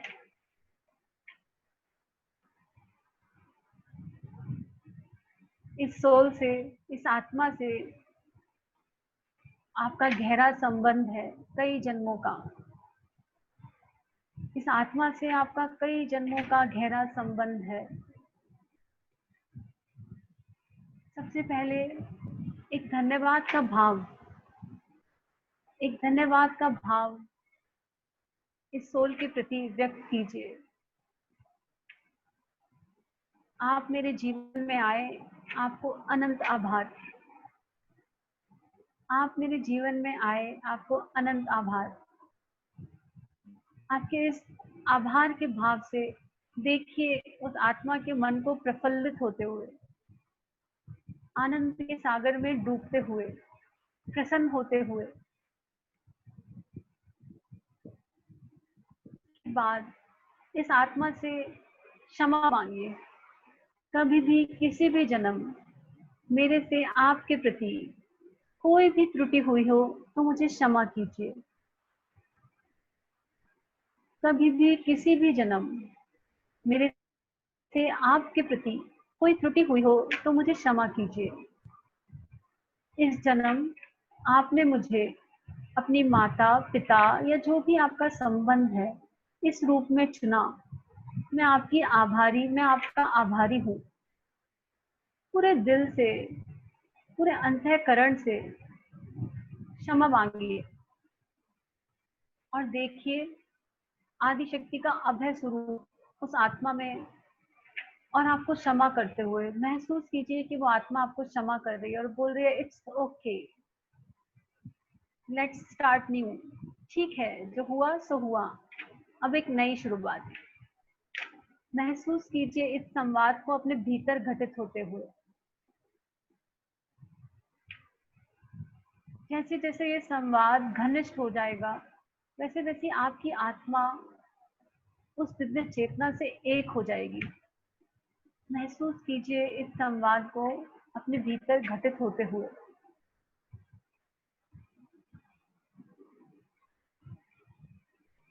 चित्तौर, दिल को चुराने वाली मुस्कान। इतने सारे शिशु, इतने प्यारे शिशु और इनकी दिल को चुराने वाली मुस्कान, इन्हीं सभी दिव्य चेतनाओं को पुनः नमन कीजिए। आभार दीजिए कि आपके जीवन में आए।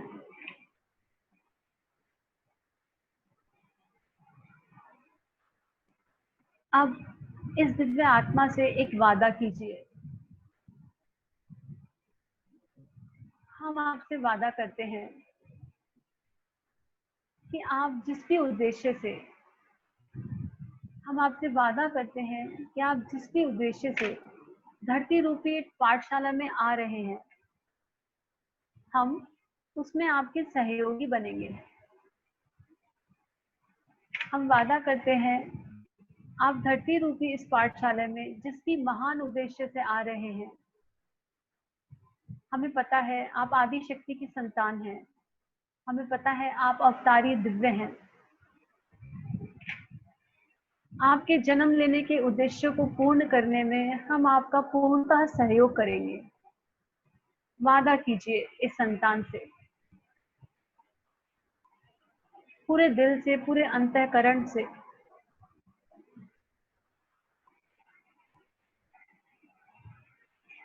हम जीवन के किसी पड़ाव में भूल जाएं कि हमने आपसे ये वादा किया, तो उस परम पिता परमेश्वर से कहिए कि हमें स्मरण दिलाए कि हमारा आपके जीवन में क्या योगदान है। उस परम पिता परमेश्वर से प्रार्थना कि वो हमेशा स्मरण दिलाए कि हमारा आपके जीवन में क्या योगदान है। पुनः एक बार खिलखिलाता हुआ देखिए, एक आत्मा जो एक विशेष उद्देश्य से इस दुनिया में आने वाली है, जो महाकाल की भेजी हुई चेतना है, जो आपके इष्ट की भेजी हुई चेतना है और इस धरती को बहुत सुंदर बनाने आ रही है। उसको आपसे ये आश्वासन मिला कि आप उसकी सहयोगी आत्मा है। इस आश्वासन से उस आत्मा के भीतर एक तेज प्रकट हुआ है, एक ओजस्विता, एक तेजस्विता प्रकट हुई है। उस ओज और तेज को महसूस कीजिए। ये ओज और तेज आपके भीतर का बल है।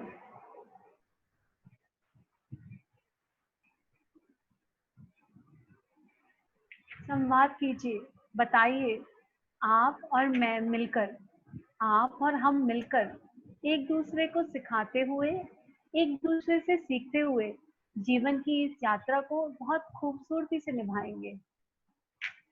वादा कीजिए, पुनः वादा कीजिए इस दिव्य चेतना से, आप और हम मिलकर जीवन की इस यात्रा को बहुत खूबसूरती से निभाएंगे, एक दूसरे को सिखाते हुए, एक दूसरे से सीखते हुए। अपने जीवन में साधना, आराधना, उपासना को अनिवार्य रखेंगे। अपने जीवन में साधना, उपासना और आराधना को अनिवार्य रखेंगे। आपका एक एक शब्द, एक एक भाव इस सोल के माध्यम से, आपके संतान के माध्यम से ब्रह्मांड में गूंज रहा है। देखिए, अनंत ब्रह्मांड के प्रकाश में आपके शब्दों को गूंजता हुआ। आपका एक एक भाव इस ब्रह्मांड में गूंज रहा है। अनंत प्रकाश, जिस प्रकाश में और आप में कोई अंतर ही नहीं, उस प्रकाश में आपके ये भाव, ये विचार फैलते जा रहे हैं, फैलते जा रहे हैं, फैलते जा रहे हैं। और पूरा ब्रह्मांड आपको आश्वासन दे रहा है, पूरा ब्रह्मांड आपको आश्वासन दे रहा है, आप सभी को, हम सभी को, कि हम सब इन वादों को जो हमने इन दिव्य चेतनाओं से किए हैं, उन्हें पूर्ण कर पाएंगे। देखिए, अनंत ब्रह्मांड से होते वाली फूलों की वर्षा, महसूस कीजिए अनंत ब्रह्मांड से होने वाले अनंत फूलों की इस वर्षा को। दिव्य प्रकाश, दिव्य असीम प्रकाश, और इस प्रकाश से अनंत फूल आपके ऊपर, फूलों की होने वाली इस असीम वर्षा को देवीय अनुग्रह मानिए। इन फूलों की खुशबू, इन फूलों की दिव्यता आपके भीतर गहरा समा रही है। इन फूलों की खुशबू, इन फूलों की दिव्यता आदि शक्ति की ममता के साथ आपके भीतर गहरा समा रही है, और आपके भीतर का देवत्व उदय हो रहा है। हम सबके भीतर का देवत्व उदय हो रहा है। कुछ पल इस एहसास को जीने का प्रयास कीजिए। कुछ क्षण इस एहसास को जीने का प्रयास कीजिए।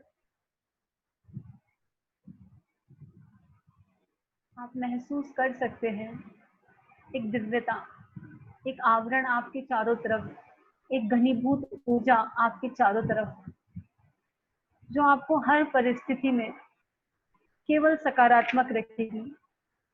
बाहर कुछ भी हो जाए, आप भीतर से स्थिर और शांत रहेंगे। बाहर की कोई भी परिस्थिति आपकी मनः स्थिति को नहीं हिला पाएगी। आप बार बार खुद को ये स्मरण कराएंगे, क्योंकि एक दिव्य आवरण ने आपको घेर लिया है हमेशा के लिए।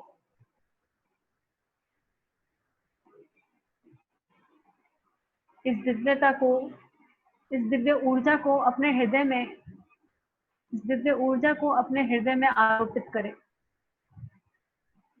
देखिए एक दिव्य ज्योति स्वरूप,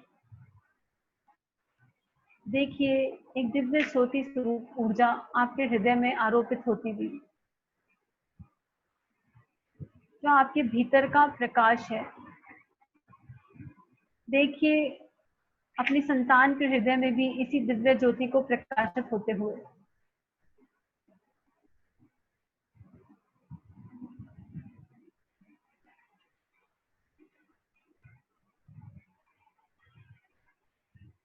यही आपके भीतर का सच है, प्रकाश, अनंत प्रकाश, अनंत आनंद। यही हमारे भीतर का एकमात्र सच है।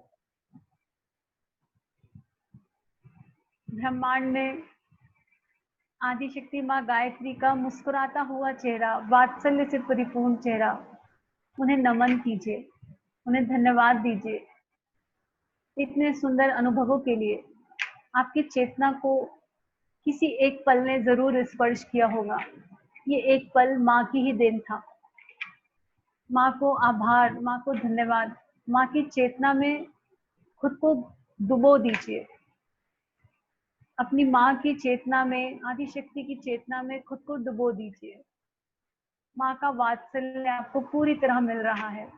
माँ आपको आश्वासन दे रही है कि आप भी एक माता पिता का रोल बहुत अच्छे से निभा पाएंगे। हम सबके भीतर वो ममता जागृत होगी जो आत्मा को उसका मूल उद्देश्य पूर्ण करने में सहयोग दे सके। धीरे धीरे धीरे धीरे इन पलों को अपनी स्मृति में संजोते हुए चेतना को बाहर के वातावरण के संपर्क में लाएं। इन पलों को अपनी स्मृति में संजोते हुए, अपने हृदय में अंकित करते हुए चेतना को सामान्य स्थिति की तरफ लेकर आए।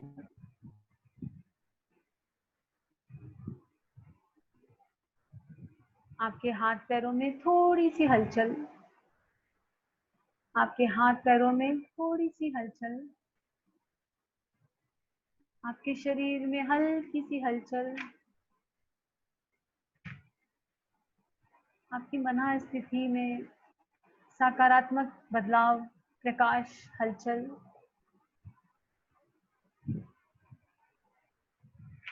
सभी दिव्य शक्तियों को नमन करते हैं। एक मंत्र के माध्यम से सभी दिव्य शक्तियों को धन्यवाद करते हैं।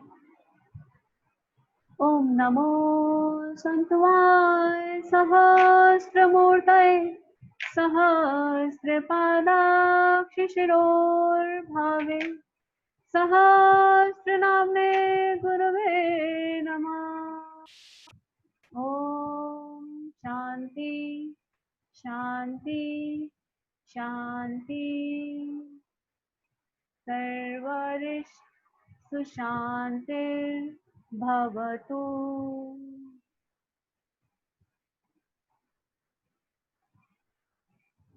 धीरे धीरे अपनी हथेलियों को एक दूसरे से स्पर्श कराएं, सहजता से रब करें। पुरुषाय शाश्वते सहस्रकोटि युगधारिणे नमः। सहस नाम में पुरुषाय शाश्वते सहस्रकोटि युगधारिणे नमः। प्राप्त दिव्यता को, प्राप्त ऊर्जा को अपने मुखमंडल से लगाएं, अपने हृदय से स्पर्श कराएं और परम पिता परमात्मा को, आप सब में बैठे दिव्य परमात्मा को नमन करते हुए धीरे धीरे एक मुस्कान के साथ आंखें खोलें। सभी को बहुत बहुत आभार, सभी को बहुत बहुत धन्यवाद।